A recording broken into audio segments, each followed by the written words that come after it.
तो दोस्तों नमस्कार, एक बार फिर से स्वागत है आपके अपने YouTube चैनल देव जी के ट्रिक्स में। तो दोस्तों यहाँ पर देख सकते हैं डेली सुबह 11 बजे आपके पेड एग्जाम की क्लास होती है। आपके सिलेबस को यहाँ पर ख़त्म किया जा रहा है। लगभग सभी पूरा सिलेबस आपका ख़त्म हो गया है। यहाँ पर आज की क्लास जो आपकी साइंस के है पूरे 150 क्वेश्चन हमने लिया है। जो आपके अभी तक PYQ क्वेश्चन भी वो भी इसी आपके समाहित हैं। बेहतरीन क्वेश्चन आपके हैं। और इसके बाद एक जो आपका बचेगा इकोनॉमिक्स, और इसके बाद आपका हो जाएगा सिलेबस कंप्लीट, ठीक है ना। और इसके बाद शुरू होंगे आपके मॉडल पेपर, ठीक है। चलिए, गुड मॉर्निंग, नमस्ते सभी को, जय हिंद, वेलकम है, स्वागत है, सभी का अभिनंदन है। अभी हम क्लासों की संख्या ज़्यादा कर देंगे, ठीक है। अभी क्लासों की संख्या 2-4 दिनों बाद आपकी ज़्यादा हो जाएगी। मॉडल पेपर के साथ, सिलेबस के साथ, मैराथन सब आपको हो जाएंगे, ठीक है ना। चलिए, सभी को वेलकम है, स्वागत है, अभिनंदन है। तो चलिए स्टार्ट करते हैं। साइंस के क्वेश्चन है, बहुत ज़बरदस्त क्वेश्चन आपके हैं। 5 नंबर आपके एग्जाम में पूछे जाएंगे। और शिफ्ट के अकॉर्डिंग देखा जाए तो हर शिफ्ट में 5 नंबर आएंगे, है ना। तो सिर्फ हम 5 नंबर की तैयारी तो करा नहीं रहे हैं। जितने शिफ्ट होंगे उतने शिफ्ट के हिसाब से हमारी तैयारी होती है। तो एक क्लास से ढेर सारे क्वेश्चन आपको देखने को मिलते हैं जो कि आपकी परीक्षा में, ठीक है। चलिए, पहला क्वेश्चन आपकी स्क्रीन पर और आपसे कह रहा है कि दूध का घनत्व मापने के लिए कौन सा उपकरण प्रयुक्त किया जाता है। याद रखिए साथी, जब भी दूध की बात कर दे, यानी दूध का बना हुआ कोई भी प्रोडक्ट होता है उसको हम लोग क्या बोलते हैं, तो याद रखना है उसमें लैक्टो शब्द आपको जरूर मिलेगा। यानी लैक्टो शब्द मिलेगा तो आपका आंसर हो जाएगा लैक्टोमीटर। यानी लैक्टो इसकी पहचान होती है। ये दूध का घनत्व हो या दूध से रिलेटेड कुछ भी पूछे उसमें लैक्टो शब्द आपको जरूर मिलेगा। तो ऑप्शन नंबर आपका फर्स्ट यहाँ पर राइट हो जाएगा। अगले क्वेश्चन को आते हैं। क्वेश्चन नंबर आपका दूसरा है, सर आवृत्ति मापने की इकाई का नाम इनमें से क्या है। यानी आवृत्ति मापने की इकाई जो आपकी होती है वो आपकी क्या होती है। तो साथ ही याद रखना है आवृत्ति मापने की इकाई होती है हर्ट्ज। यानी राइट आंसर आपका सी हो जाएगा, हर्ट्ज इसका आंसर है, राइट हो जाएगा। अगला क्वेश्चन आपसे दिया गया है कि सर माचिस की डिब्बी की सतह से जब माचिस की तीली टकराती है तो ऊर्जा का कौन सा रूप है जो एक चमकीली लौ में प्रज्वलित होने के कारण बनता है। तो साथ ही यहाँ पर याद रखना है कि इसमें जो आपकी ऊर्जा होती है वो कौन है, तो आप कहेंगे सर रासायनिक ऊर्जा की वजह से ही यहाँ पर क्या होती है, माचिस है जल उठती है, क्योंकि इसमें रासायनिक क्रिया हो जाती है। जब माचिस की तीली को डिब्बी की सतह से टकराते हैं तो रासायनिक ऊर्जा आपकी उत्पन्न होती है। ऑप्शन आपका सी बनेगा। साथ ही अगला क्वेश्चन दिया गया है कि जी का मान न्यूनतम होता है। यानी 4 नंबर की बात करते हैं तो जी का मान जो न्यूनतम होता है वो कहां पर होता है। तो साथ ही आपको याद रखना है ये प्यारी सी पृथ्वी है, यहाँ पर बीच में जो आपकी रेखा है वो आपकी भूमध्य रेखा है। क्या है, तो आपकी भूमध्य रेखा है। तो साथ ही याद रखना है भूमध्य रेखा या इसी को विषुवत रेखा बोलते हैं। तो विषुवत रेखा में जो जी का मान होता है वो न्यूनतम होता है। तो आप कहेंगे सर जी सबसे ज्यादा मान कहां होता है, तो सबसे ज्यादा मान जो होता है वो ध्रुवों में होता है। कहां होता है, तो ध्रुवों में जो आपका होता है, ध्रुवों में सबसे ज्यादा होता है। साथ ही ये 2 पॉइंट तो आपके क्लियर हो गए। कभी कभी ये क्वेश्चन पूछा जाता है कि जी का मान घटता है, इसका मतलब जी का मान जब घटता है इसका मतलब है कि आप ध्रुवों से कहां आएंगे, विषुवत रेखा की ओर आएंगे।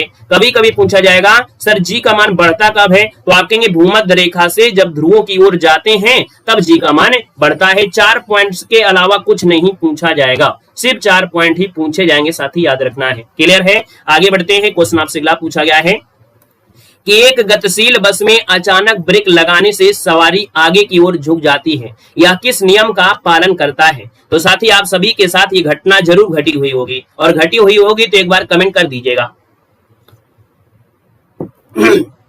चलिए, यहाँ पर देखा जाए तो 5 नंबर है और 5 की बात करते हैं तो आप कहेंगे सर जी ये न्यूटन का गति का पहला नियम है। यानी आपका आंसर फर्स्ट हो जाएगा न्यूटन के गति के जो प्रथम नियम है। यही कारण होता है कि जब बस चल रही हो या कुछ भी चल रहा हो और अचानक से ब्रेक लग जाता है तो जितनी सवारी बैठी होती है आगे की ओर झुक जाते हैं और दांत टूट जाते हैं, है ना। तो ऑप्शन नंबर आपका फर्स्ट हो जाएगा। जो सतर्क रहते हैं उनके दांत टूट जाते हैं। क्वेश्चन नंबर आपका 6 दिया गया है कि ध्वनि निम्नलिखित में से किस माध्यम में यात्रा नहीं कर सकती है। याद रखिएगा जो आपकी ध्वनि है वो किस माध्यम में यात्रा नहीं कर पाती है। तो आपको चलता है चंद्रमा लेकर। चंद्रमा में कोई वायुमंडल नहीं है, वहां पर अगर हम लोग जाते हैं तो एक दूसरे की आवाज को नहीं सुन सकते हैं, क्योंकि वायुमंडल की वजह से कुछ नहीं सुनाई देगा, क्योंकि वहां पर वायुमंडल है ही नहीं है। यानी 6 की बात करते हैं तो आप कहेंगे सर निर्वात में। तो याद रखिएगा कि किस माध्यम में, तो आप कहेंगे सर निर्वात में ध्वनि जो है वो यात्रा नहीं कर सकती। ऑप्शन आपका बी बनेगा। सबसे ज्यादा जो आपकी होती है, सबसे ज्यादा आपकी होती है ठोस में। यानी अगर पूछे सबसे ज्यादा जो आपकी ध्वनि गति करती है वो आपकी ठोस में करती है, उसमें भी आपसे पूछे तो आपको इस्पात बताना है। क्या बताना है? इस्पात में सबसे ज्यादा होती है। आगे बढ़ते हैं, क्वेश्चन नंबर आपका दिया गया है आपके 7 में कि लोहे की एक छोटी गोली पानी में डूब जाती है जबकि जहाज यानी जो जलयान होता है वो पानी पर तैरता है, और यह सिद्धांत निम्नलिखित में से किस वैज्ञानिक के सिद्धांत पर आपका आधारित है? तो चलिए साथी 7 का ऑप्शन देना है, आपका आंसर क्या हो जाएगा? चलिए 7 नंबर। तो देखिए भैया यहाँ पर जिसका ऑप्शन आ रहा है 7 नंबर में, ये जो आपका होता है आर्किमिडीज का सिद्धांत। पढ़े होंगे हाई स्कूल में आप लोगों ने आर्किमिडीज के सिद्धांत, यानी जो वस्तु होती है अगर वस्तु अपनी ही बराबर अगर पानी में डूबती है तो अपना क्षेत्रफल के हिसाब से पानी जो होता है वो क्या करता है? इधर करता है। यानी कि आपका ये आर्किमिडीज का सिद्धांत होता है। ऑप्शन नंबर आपका डी इसका राइट हो जाएगा। साथ ही अगला क्वेश्चन दिया गया है कि किसका तरंगदैर्घ्य सबसे अधिक होता है? किसका तरंगदैर्घ्य सबसे अधिक होता है? साथ ही 8 नंबर आपसे कह रहा है, तो आपको आंसर देना है। तो हमने कहा सब्जी सबसे ज्यादा आपका होता है लाल रंग का होता है, लेकिन लाल रंग तो ऑप्शन में है नहीं है, है ना। तो लाल रंग का जो होता है वो आपका क्या होता है? सबसे ज्यादा होता है। और बैंगनी रंग का जो होता है, बैंगनी रंग का वो क्या होता है? वो कम होता है। लेकिन हमको पढ़ाया था विबज्योर, और विबज्योर में साथ याद रखना जो आपका नारंगी रंग आता है, कौन है? इनमें से जो आपका बचा हुआ है नारंगी, यानी ऑप्शन आपको डी देना है, साथ ही याद रखना है। आगे बढ़ते हैं, क्वेश्चन आपसे दिया गया है 9 नंबर में, निम्नलिखित में से किसमें ध्वनि की गति सबसे तेज होती है? चलिए अभी अभी हमने बताया था कि ध्वनि की जो गति वो सबसे तेज होती है, तो आपकी होती है किसमें? तो आप कहेंगे सर लोहा में होती है, यानी ऑप्शन आपका बी हो जाएगा, राइट हो जाएगा। निर्वात में तो भैया गति ही नहीं होगी, तो इसको ऑप्शन बी हो जाएगा, लोहा बनेगा। साथ ही अगला क्वेश्चन दिया गया है, निम्नलिखित में से किस आवृत्ति की ध्वनि मनुष्य द्वारा श्रव्य होती है? यानी जो मनुष्य होता है वो आपकी ध्वनि को सुन सकता है कितनी आवृत्ति तक की? तो साथ याद रखना है ये सुन सकता है कितना? तो आप कहेंगे सर यहाँ पर देखो 5 हर्ट्ज से कोई मतलब नहीं है, यहाँ पर 5000 है ना, 50,000 हर्ट्ज आपका हो जाएगा, गलत हो जाएगा। यहाँ पर दिया है भैया इतना भी गलत होगा, क्योंकि आपको मालूम है 20 हर्ट्ज से 20,000 हर्ट्ज के बीच, इसका मतलब इसके बीच में कौन आ रहा है? ये ऑप्शन आपका सी आ रहा है। तो आप कहेंगे सर इसका आंसर सी नंबर के साथ बिल्कुल चला जाएगा। साथ ही अगला क्वेश्चन आपसे दिया गया है कि सर ध्वनि तरंग की कौन सी विशेषता है जिसके कारण या इसके तारत्व को तय करती है? तो साथ ही याद रखिए तारत्व जो तय होता है ना, तारत्व जो आपका होता है वो आवृत्ति होती है, यानी ऑप्शन सी हो जाएगा कि ध्वनि तरंग की जो आपकी विशेषता है जिसके कारण तारत्व तय होता है वो आवृत्ति होता है। ऑप्शन नंबर आपका सी के साथ जाएगा। साथ ही अगला क्वेश्चन दिया गया है, दो व्यक्तियों के वार्तालाप में आवाज का डेसिबल कितना होता है? यानी दो व्यक्ति अगर खड़े आपस में बात कर रहे हैं तो वो कितनी जोर जोर से हल्ला मार रहे होंगे? चलो भैया जल्दी बताइए, 12 नंबर।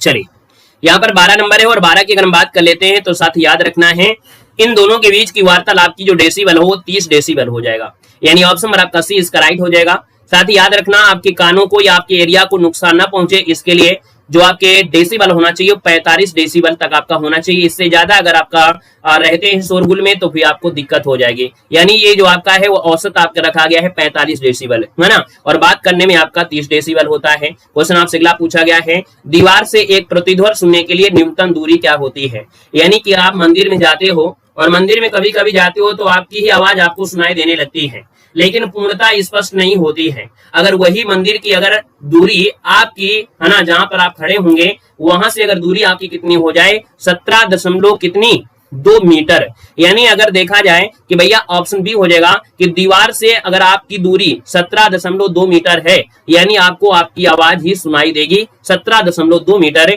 इसकी न्यूनतम दूरी होती है। याद रखना बी नंबर हो जाएगा। साथ ही अगला क्वेश्चन है, नदी का बहता हुआ जल जो है वो किस प्रकार की ऊर्जा संवहन करता है? यानी नदी का बहता हुआ जल है और इसमें ऊर्जा कैसी है? जब बह रहा है इसका मतलब गतिज ऊर्जा हो जाएगा। वहीं पर अगर डैम है यानी बांध बना हुआ है और बांध बना हुआ है तो उसमें जो आपकी ऊर्जा होगी वो स्थितिज ऊर्जा होगी, है ना। आगे बढ़ते हैं, क्वेश्चन आपसे दिया गया है कि जब जल जमता है तो इसका घनत्व जो होता है वो कम होता है या ज्यादा होता है या बढ़ जाता है या सेम रहता है? यानी जब जल जमता है तो इसका घनत्व यानी डेंसिटी जो होती है वो क्या हो जाती है। तो साथ ही याद रखिए इसका घनत्व जो होता है वो घट जाता है, यानी ऑप्शन नंबर आपका बनेगा सी नंबर है। और साथ ही इसका जो आयतन होता है, यानी इसका जो आपका आयतन होता है वो क्या हो जाता है, बढ़ जाता है। यानी आपने सुना होगा कि सर्दियों में जो पाइप की नली होती है, पाइप के जो पाइप होती है वो फट जाते हैं, क्योंकि जो जल जब जम जाता है तो उसका जो आयतन होता है वो बढ़ जाता है। आप एक गिलास पानी में क्या करिए, एक गिलास पानी लीजिए और इसके बाद फ्रिज में रख दीजिए बिल्कुल बराबर, और जब सुबह उसको निकालेंगे तो आप देखेंगे थोड़ा सा उस एरिया में उठाव होगा, थोड़ा सा उस एरिया में उठाव होगा, यानी बर्फ के क्षेत्रफल में क्या होगा, बढ़ोतरी हुई होगी, इसलिए क्या होगा, वो थोड़ा सा बर्फ ऊपर को निकली होगी। क्लियर है? तो याद रखिएगा, तो जब घनत्व की बात करें तो घनत्व क्या हो जाता है, घट जाता है।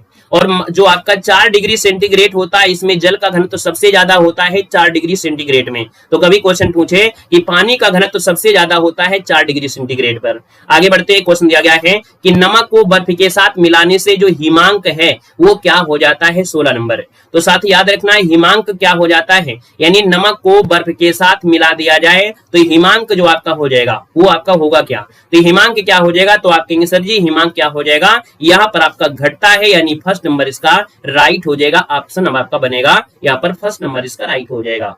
यहाँ पर आगे बढ़ते हैं, क्वेश्चन आपसे अगला पूछा गया है कि स्वस्थ मनुष्य का तापक्रम कितना होता है। तो जो स्वस्थ मनुष्य होता है उसका जो तापक्रम होता है वो साथ ही याद रखना कितना होगा, तो आप कहेंगे सर 37 डिग्री सेंटीग्रेड होता है। कितना? 37 सेंटीग्रेड होता है, या तो आप बोलेंगे 98.6 फारेनहाइट। कितना? 6 फारेनहाइट बोलेंगे। यहाँ पर सेंटीग्रेड लिखा है इसलिए आप लोग इसको जल्दी से जल्दी गड़बड़ न कर देना। याद रखिए बॉडी का टेम्परेचर 37 डिग्री सेंटीग्रेड या तो 98.6 फारेनहाइट होता है, साथ ही याद रखना है। आगे बढ़ते हैं, क्वेश्चन आपसे दिया गया है कि निकट दृष्टि दोष वाले लोगों द्वारा प्रयुक्त लेंस जो आपका होता है वो कौन होता है। यानी अगर किसी को निकट दृष्टि दोष है तो उसको अगर सही करना है तो साथ ही कौन सा लेंस का प्रयोग करना होगा, तो साथ ही ये होता है अवतल लेंस होता है, ऑप्शन आपका बी बनेगा। लेकिन वहीं पर अगर हम बात करें सर जी कि अगर दूर दृष्टि होती है तो दूर दृष्टि के लिए क्या होता है, अवतल लेंस उत्तल लेंस होता है। साथ ही अगला क्वेश्चन दिया गया है कि किस रंग के प्रकाश की तरंगदैर्घ्य सबसे कम होती है।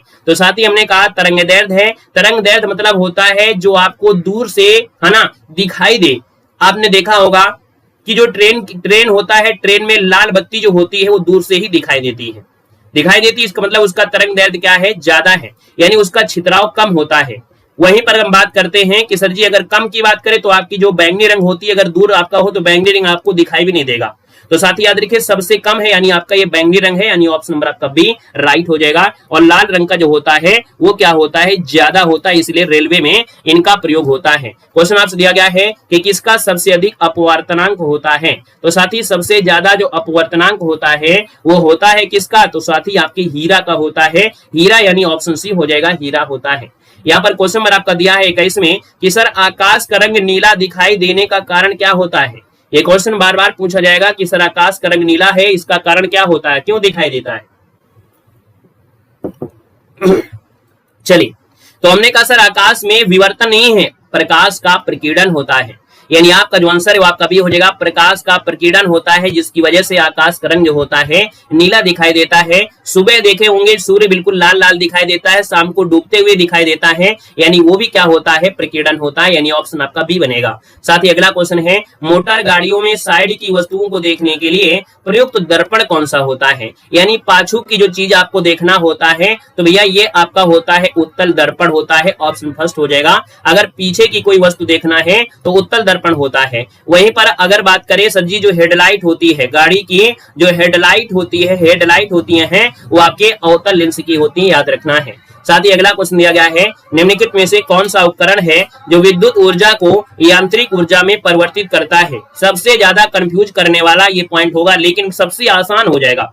हमने कहा कि निम्नलिखित में से कौन सा उपकरण है विद्युत ऊर्जा, यानी उसको पहले आप दोगे करंट, जब आप उसको करंट दोगे तो वो यांत्रिक तरीके से कार्य करेगा। तो आप कहेंगे सर जी यहाँ पर जो मोटर होती है इसको पहले हम क्या देंगे, करंट देंगे, तभी तो ये कार्य करेगी, तभी तो पानी मिलेगा। सिंपल सी बात है कि ये बात हो रही है ऑप्शन ए, ये इलेक्ट्रिक मोटर की बात हो रही है। यानी जो पहले कहा जाए वही को ध्यान देना है। विद्युत ऊर्जा है यानी करंट देना पड़ेगा, इसके बाद जो आउटपुट होगा वो यांत्रिक ऊर्जा मिलेगी, ठीक है ना। तो ये मोटर हो जाएगी। साथ ही अगला क्वेश्चन दिया गया है आपका 24, कह रहा है परिवर्तक यानी जो ट्रांसफार्मर है वो किस सिद्धांत पर कार्य करता है। तो साथ याद रखना है जो आपके ट्रांसफार्मर होते हैं ना, ये कार्य करते हैं विद्युत चुंबकीय प्रेरण के सिद्धांत पर, यानी ऑप्शन नंबर आपका सी हो जाएगा, विद्युत चुंबकीय प्रेरण के सिद्धांत पर कार्य करते हैं। आपने हाई स्कूल में भी पढ़ा होगा कि जो आपकी विद्युत चुंबकीय प्रेरण होती है एक तरफ से निकलती हैं, है ना, किसी भी आपकी प्लेट में होती हैं, और यहाँ पर इधर वाली से इधर से निकलती हैं और इधर से आपकी निकलती है, यानी विद्युत चुंबकीय प्रेरण के हिसाब से कार्य करती है, इसी बनेगा। निम्नलिखित में से कौन सा पदार्थ है जो बिजली का कुचालक है परंतु ताप का क्या होता है, सुचालक होता है। यानी बिजली का कुचालक, कुचालक मतलब होता है उसमें कोई इफेक्ट नहीं पड़ेगा, यानी उसमें करंट नहीं लगेगा। कुचालक मतलब होता है कि उसमें उसका इफेक्ट नहीं पड़ेगा, ठीक है ना, यानी करंट नहीं लगेगा। परंतु ताप का सुचालक यानी अगर उसको गर्म कर दिया जाए तो वो गर्म हो जाएगा। तो साथ ही 25 की बात करते हैं तो ये जो आपका है कौन है, तो ये अब्रक होता है। साथ ही क्या होता है, ये अब्रक होता है, यानी ऑप्शन डी बनेगा। आप लोग क्रीम का यूज करते हैं, है ना, सुंदर सुंदर सी फेयर लवली या आपकी अच्छी अच्छी ब्रांड वाली जो भी आपकी होती है क्रीम, उन सब क्रीमों में चमक के लिए, किसके लिए, चमक लाने के लिए जो प्रयोग किया जाता है साथ ही वो अब्रक का ही प्रयोग होता है। बाकी यहाँ पर देखा जाए जो आपके होते हैं सरमाइका, है ना, जो आपकी मेजों में बिल्कुल चिकना चिकना सा लगा रहता है वो भी सरमाइका है, उसका भी प्रयोग आपका होता है, याद रखना है। क्लियर है। आगे बढ़ते हैं, क्वेश्चन आपसे दिया गया है वो हीटर वाला अलग है साथी। अगला क्वेश्चन दिया गया है वो अर्धचालक होता है, ठीक है। यहाँ पर क्वेश्चन आपका 26 है और कह रहा है सर कि बिजली के बल्ब का जो फिलामेंट होता है किसका बना होता है। बिजली के बल्ब का जो फिलामेंट होता है साथ ही वो बना होता है टंगस्टन का, यानी ऑप्शन बनेगा सी नंबर। ये फिलामेंट मतलब वही होता है जो आप लोगों ने 100 वाट का बल्ब देखा होगा और उसमें इस प्रकार से लगा होता है, ये टंगस्टन का होता है, ऑप्शन सी हो जाएगा साथी, ठीक है। गुड मॉर्निंग, वेलकम, स्वागत, अभिनंदन। क्वेश्चन नंबर आपका 27 है और आपसे कह रहा है कि सर जी रासायनिक ऊर्जा को विद्युत ऊर्जा में रूपांतरित करना है। यानी कि सबसे पहले कौन सी क्रिया होगी, रासायनिक, फिर इसके बाद उसका आउटपुट मिलेगा विद्युत के रूप में। तो हमने कहा रासायनिक क्रिया कब होगी, रासायनिक क्रिया क्या विद्युत चुम्बक से होगा, फोटो सेल से होगा, विद्युत अपघट्य से होगा या संचायक सेल से होगा। तो हमने कहा सर 27 नंबर की बात कर लेते हैं। तो यहाँ पर आउटपुट क्या प्राप्त करना है, विद्युत प्राप्त करना है, यानी सर जी ये संचायक सेल होते हैं, यानी जो आपके घर में सेल होते हैं, ये जो सेल होते हैं ये रासायनिक ऊर्जा की तरह कार्य करते हैं और आपको विद्युत ऊर्जा यहाँ पर देते हैं, यानी ऑप्शन नंबर आपका डी हो जाएगा। गुड मॉर्निंग, वेलकम है, सभी को स्वागत है, अभिनंदन है। क्वेश्चन नंबर आपके 28 में आते हैं और आपसे कह रहा है कि सर यांत्रिक ऊर्जा को विद्युत ऊर्जा में रूपांतरित करने के लिए प्रयोग करते हैं। हमने कहा सबसे पहले वो क्या करेगा, यांत्रिक कार्य करेगा, तभी आपको ऊर्जा मिलेगी, वो भी विद्युत, यानी यांत्रिक है क्या, इसमें यांत्रिक जो आपका होगा वो कौन सा होगा, तो आगे सर ये डायनमो है, यानी डायनमो को पहले यांत्रिक कार्य करना पड़ेगा, इसके बाद ही आपको यहाँ पर वो आउटपुट देगा जो कि विद्युत ऊर्जा देगा, यानी ये इसका आंसर आपका बनेगा, फर्स्ट हो जाएगा। वहीं पर जो विद्युत से यांत्रिक होता है, यानी विद्युत से अगर यांत्रिक होता है वो आपका मोटर होता है, क्या होता है, मोटर होता है, लेकिन यांत्रिक से अगर आपकी विद्युत मिलती है यानी वो आपका डायनमो होता है। साथ ही याद रखना है क्वेश्चन आपसे अगला पूछा गया है कि विद्युत चुंबक किससे तैयार होता है। साथ ही याद रखना है जो विद्युत चुंबक है जो आपका तैयार होता है वो किससे होता है, तो साथ ही ये नरम लोहा होता है ना, यानी नरम लोहा, ऑप्शन नंबर आपका फर्स्ट राइट हो जाएगा। नरम लोहे से विद्युत चुंबक तैयार होता है। क्वेश्चन दिया गया है न्यूक्लियर बम बनाने के लिए निम्नलिखित में से किसका उपयोग किया जाता है। तो साथ ही न्यूक्लियर बम अगर बनाना है तो याद रखिए उसमें यूरेनियम का प्रयोग होता है, यानी यूरेनियम, जो कि ऑप्शन नंबर आपका बी के साथ बिल्कुल सही जाएगा। साथ ही अगला क्वेश्चन दिया गया है निम्नलिखित में से कौन सी प्रक्रिया है जो एक रासायनिक परिवर्तन आपका है। हमने कहा फिर से आ गया है रासायनिक परिवर्तन, यानी रासायनिक परिवर्तन किसमें हो सकता है, तो रासायनिक परिवर्तन किसमें, मोम का पिघलना, पानी का संघनन, पौधों में वाष्पोत्सर्जन। लेकिन भैया पौधों में प्रकाश का संश्लेषण, पौधों में प्रकाश का संश्लेषण ये रासायनिक क्रिया होती है, यानी आपका जो आंसर है फर्स्ट नंबर इसका राइट हो जाएगा कि पौधों में प्रकाश संश्लेषण की क्रिया एक रासायनिक क्रिया होती है। साथ ही अगला क्वेश्चन दिया गया है कि वह ताप जिस पर कोई ठोस वस्तु अपनी ठोस अवस्था से द्रव अवस्था में परिवर्तित हो जाती है वो क्या कहलाती है। साथी यहाँ पर जवाब देना है। तो हमने कहा सर जी क्या रहा है, ठोस अवस्था, यानी आपकी कोई वस्तु है वो आपकी ठोस थी, क्या थी, ये आपकी ठोस थी, और अपनी ठोस अवस्था से वो द्रव में परिवर्तित हो गई, यानी ये द्रव में परिवर्तित हो गई है। और जब द्रव में परिवर्तित हो गई इसका मतलब क्या हुआ होगा, तो आप कहेंगे सर इसका मतलब ये हुआ है कि ये गल गई है, क्या है, गल गई है, गल गई, इसका मतलब ये गलनांक हो गया, क्यों, कि ठोस थी और जल बन गया यानी गल गया, यानी गलनांक हो गया। लेकिन अगर हम आपसे पूछे कि सर जी कोई अगर ठोस वस्तु है और वो अगर सीधा गैस में परिवर्तित हो जाती है, किसमें, गैस में परिवर्तित हो जाती है, तो साथ ही उसे क्या कहते हैं, ऊर्ध्वपातन, क्या बोलते हैं, ऊर्ध्वपातन कहते हैं। ऊर्ध्वपातन यानी होता है आपका जो कपूर होता है और बेंजोइक होता है, ये ऊर्ध्वपातन में आते हैं। क्लियर हो गया साथी। अगले क्वेश्चन में आते हैं कि निम्नलिखित में से किसने प्रोटॉन की खोज किया था, यानी प्रोटॉन की खोज की बात किया है, तो आप कहेंगे सर जी प्रोटॉन की खोज किसने किया था, ईंट पर नाचे, है ना, आपने पढ़ा होगा, ईंट पर नाचे। तो यहां पर देखो दिया गया है आपसे प्रोटॉन, है ना, पास से प्रोटॉन, राशि धराधर फोड़, और भैया आपका जो आंसर हो जाएगा क्या हो जाएगा, यहाँ पर देखिए 33 नंबर और 33 को ऑप्शन डी दे रहे हैं, काफी लोग यहाँ पर ऑप्शन डी दे रहे हैं। तो भैया आप बताइएगा कि ऑप्शन डी को सही किया जाए या ऑप्शन आपके सी को सही किया जाए, आपका जो आंसर बनेगा इनमें से राइट क्या कर दिया जाए, सी नंबर। आगे चलो, तो हमने कहा सर जी रदरफोर्ड है, यानी आप कहेंगे सर ऑप्शन दिया गया सी नंबर राइट हो जाएगा। और आगे बढ़ते हैं, क्वेश्चन आपसे अगला पूछा गया है, कह रहा है सर जी 34 नंबर में निम्नलिखित में से कौन एक रेडियोधर्मी तत्व आपका नहीं है, यानी रेडियोधर्मी तत्वों में कौन नहीं आता है, तो आप कहेंगे रेडियोधर्मी तत्वों में सर आपका यूरेनियम भी है, रेडियम भी है और थोरियम भी है, लेकिन कैडमियम ये जो होती है नियंत्रक का कार्य करती हैं, यानी ये आपके नियंत्रक के रूप में कार्य करती हैं, इसलिए ऑप्शन आपका बनेगा डी नंबर राइट हो जाएगा, साथ ही याद रखना है। क्लियर है। आगे बढ़िएगा, क्वेश्चन आपसे दिया गया है और आपसे कह रहा है यहाँ पर, कह रहा है सर जी यहाँ पर 135 और आपसे कह रहा है कि शुष्क सेल में प्रयुक्त कैथोड जो आपका होता है वो क्या होता है, यानी जो आपके शुष्क सेल होते हैं, यानी आपके घर पे सेल होंगे बैटरी वाले सेल, कौन, जो बैटरी वाले सेल होते हैं ना, यहाँ पर अगर हम बोले सर जी ये आपका एवर रेड्डी के सेल है, कौन है, एवर रेड्डी के आपके सेल हैं, और एवर रेड्डी के सेल में देखा जाए तो बीच में एक रॉड आपका भरा होता है ना, ये बीच में आपका जो रॉड होता है, तो सर जी ये जो रॉड होता है वो किस चीज का होता है, एक कैथोड की तरह कार्य करता है, ये होता किसका है, यानी आप कहेंगे सर 35 नंबर की बात कर लेते हैं, तो आप कहेंगे सर ये तो होता है आपका जस्ता होता है, यानी ऑप्शन डी हो जाएगा, जस्ता होता है। आगे बढ़ते हैं, क्वेश्चन आपसे दिया गया है, कह रहे सर इलेक्ट्रॉन त्यागने की प्रवृत्ति क्या कहलाती है, इलेक्ट्रॉन त्यागने की प्रवृत्ति बोले तो आप कहेंगे सर इसका ऑक्सीकरण हो गया, यानी ऑप्शन ए हो जाएगा। यानी जब बात करें कि सर जंग लगती है तो जंग लगना क्या है, जंग लगना सर जी ऑक्सीकरण होता है, क्योंकि इलेक्ट्रॉन त्याग देते हैं, तो ऑप्शन नंबर आपका हो जाएगा फर्स्ट नंबर। क्वेश्चन आपसे दिया गया है कि लिटमस विलयन एक बैंगनी रंग का रंजक होता है जिसे प्राप्त किया जाता है, यानी जो लिटमस विलयन होता है ये बैंगनी रंग का रंजक होता है, और ये किससे प्राप्त होता है, तो साथ ही याद रखना है ये होते हैं लाइकेन, क्योंकि जो लाइकेन होते हैं वो हरे भी होते हैं, आपके बैंगनी भी होते हैं, लाल भी होते हैं, और इन्हीं से निकाला जाता है रंजक यानी कलर, तो ऑप्शन नंबर क्या बोलेंगे सर, लाइकेन बोलेंगे। साथ ही अगला क्वेश्चन दिया गया है आपके 38 में और आपसे कह रहा है कि नाइट्रिक अम्ल किस धातु पर बेअसर आपका होता है, साथ ही आपको ऐसा तो नहीं लग रहा है कि बिल्कुल नया नया लग रहा हो, है ऐसा तो नहीं लग रहा है कि बिल्कुल नया नया लग रहा है कि दुनिया के हम पहली बार साइंस पढ़ रहे हों, ऐसा तो प्रतीत नहीं हो रहा है ना, आपके घर में आपके प्रयोग वाली ही वस्तुएं लगभग आपको मिलेंगी, क्योंकि जनरल साइंस मतलब होता है जनरल साइंस, ठीक है ना, जनरल साइंस मतलब जनरल साइंस ही होता है।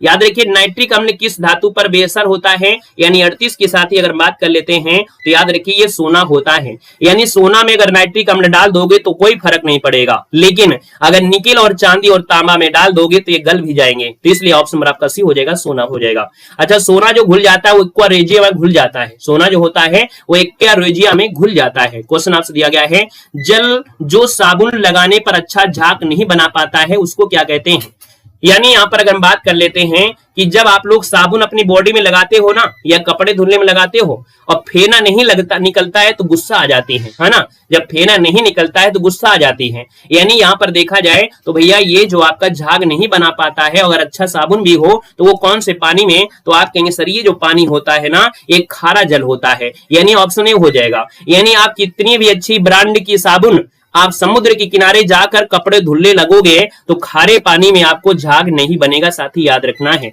ऑप्शन नंबर आपका फर्स्ट हो जाएगा। साथ ही अगला क्वेश्चन आपसे दिया गया है और कह रहा है सर जी यहाँ पर 40 में कह रहे लाफिंग गैस निम्नलिखित में से किसका एक यौगिक है। यानी लाफिंग गैस हमने कहा हंसते हैं, और नाक से लेंगे क्या, यहाँ पर बोलेंगे सर जी यहाँ पर जो नाक से ही सांस लेंगे, यानी नाक में 2 छिद्र होते हैं, तो हमने कहा सर जी N2O नाइट्रस ऑक्साइड होती है लाफिंग गैस। और कह रहे किसका यौगिक है, तो इसमें है क्या, इसमें क्या है, तो इसमें क्या दिया गया है, इसमें दिया है नाइट्रोजन। यानी आप कहेंगे सर जी 40 का ऑप्शन क्या बन जाएगा, तो 40 का ऑप्शन बन जाएगा सी नंबर, ये नाइट्रोजन है, क्योंकि देखो यौगिक मिला है, ऑक्सीजन के साथ क्या मिला है, तो आप कहेंगे नाइट्रोजन, बस यही पूछा गया, तो ऑप्शन सी हो जाएगा। अगला क्वेश्चन साथी अब दिया गया है लाफिंग गैस आपका है क्या, अब तो आप बता दो। चलो अब तो आप बता दो कि सही आंसर इसका क्या बनेगा। चलो अब तो यहाँ पर बता दो कि सही आंसर जो आपका बनेगा इनमें से क्या होगा। यानी लाफिंग गैस जो आपकी है वो आपकी है क्या, तो हमने कहा सर जी N2O नाइट्रस ऑक्साइड, यानी ऑप्शन नंबर आपका बी हो जाएगा नाइट्रस ऑक्साइड। साथ ही अगला क्वेश्चन दिया गया है 42 में, निम्न में से किसका उपयोग है, उपयोग करके पीने के पानी का रासायनिक कीटाणु शोधन किया जाता है। यानी जो आप लोग पानी पीते हो ना, उसको अगर शुद्ध करना हो तो आप किसका प्रयोग करेंगे। यानी जैसे कानपुर की बात करते हैं तो बना है हरकेज गंगा बैराज, गंगा बैराज को बोलते हैं लवकुश बैराज, ठीक है, कानपुर वाले जानते होंगे कि जो गंगा बैराज है उसी को हम बोलते हैं लवकुश बैराज। साथ ही वहां पर बगल में आपने देखा होगा एक प्लांट लगा है, और कानपुर में पीने का पानी वहीं से आता है। यानी गंगा जी इतनी गंदी है लेकिन फिर भी आप पीने वाला पानी वहां से पीते हैं, तो उसमें किया क्या जाता है, शुद्धिकरण करते हैं, और शुद्धिकरण करते हैं तो साथ याद रखना उसमें मिलाते हैं क्लोरीन। क्या मिलाते हैं, क्लोरीन मिलाते हैं, ऑप्शन आपका बी हो जाएगा। साथ ही एक उदाहरण और देते हैं, आप लोग जाते हैं ब्लू वाटर पार्क, है ना, ब्लू वाटर पार्क में है ना सब लोग नहाते हैं, धोते हैं, सब कुछ करते हैं उसमें, लेकिन फिर भी वो नीला नीला दिखाई देता है, क्योंकि उसमें क्लोरीन मिला रहता है, ताकि उसके जो आपकी कीटाणु हो वो खत्म किए जा सके। तो साथ ही इसलिए ऑप्शन आपका बी बनेगा। साथ ही अगला क्वेश्चन दिया गया है कि कमरे के तापक्रम पर कौन सी अधातु है जो तरल अवस्था में आपकी पाई जाती है। तो हमने कहा सर जी अधातु की बात कह रहा है, और कमरे के तापमान में कह रहा है, यानी कि ये बात किसकी हो रही है, तो साथ ही ये बात हो रही है ब्रोमीन की। यानी ब्रोमीन क्या है, एक अधातु है, ठीक है ना, और ये तरल अवस्था में पाई जाती है, ऑप्शन सी बनेगा। साथ ही अगला क्वेश्चन दिया है कि प्याज कंद की विशेष महक किस कारण से होती है। यानी कुछ लड़कियां ऐसी होती हैं कि प्याज ना काटना पड़े इसलिए कुछ ना कुछ बहाना बना देती हैं। कुछ लड़के तो आपके होते ही हैं, भैया प्याज काटते समय आंसू आने लगते हैं, है ना, तो भैया याद रखिए जो महक होती है वो किस वजह से, तो प्याज में होता है सल्फर। क्या होता है, प्याज में होता है सल्फर। तो आप कहेंगे सर ये सल्फर यौगिक की वजह से है, तो ऑप्शन बी नंबर राइट हो जाएगा। साथ ही यहाँ पर सल्फर यौगिक की वजह से आपको विशेष महक आती है। साथ ही अगला क्वेश्चन दिया है कि किस गैस का जो गंध है वो सड़े अंडे की जैसा होता है। साथ ही सड़े अंडे अगर आपने नहीं देखा है तो मार्केट से ले आइएगा, और कुछ दिन के लिए रख लीजिएगा, तोड़ कर रख दीजिएगा, इसके बाद उसको महकिएगा, तो आपको पता चल जाएगा कि सर जी ये सड़ा अंडा जो है वो कैसा महकता है, तो ये महकता है हाइड्रोजन सल्फाइड। यानी अगर सड़ा अंडा महक लो और हाइड्रोजन सल्फाइड महक लो तो दोनों की खुशबू एक जैसी मिलेगी। किसको, हाइड्रोजन सल्फाइड। क्लियर है, आगे बढ़ते हैं। क्वेश्चन दिया गया है नींबू में एसिड पाया जाता है, तो साथ ही बताएगा कि नींबू में एसिड क्या होता है। नींबू होता है खट्टा, और नींबू जब होता है खट्टा तो आप कहेंगे सर यहाँ पर होता है साइट्रिक एसिड। क्या होता है, साइट्रिक एसिड।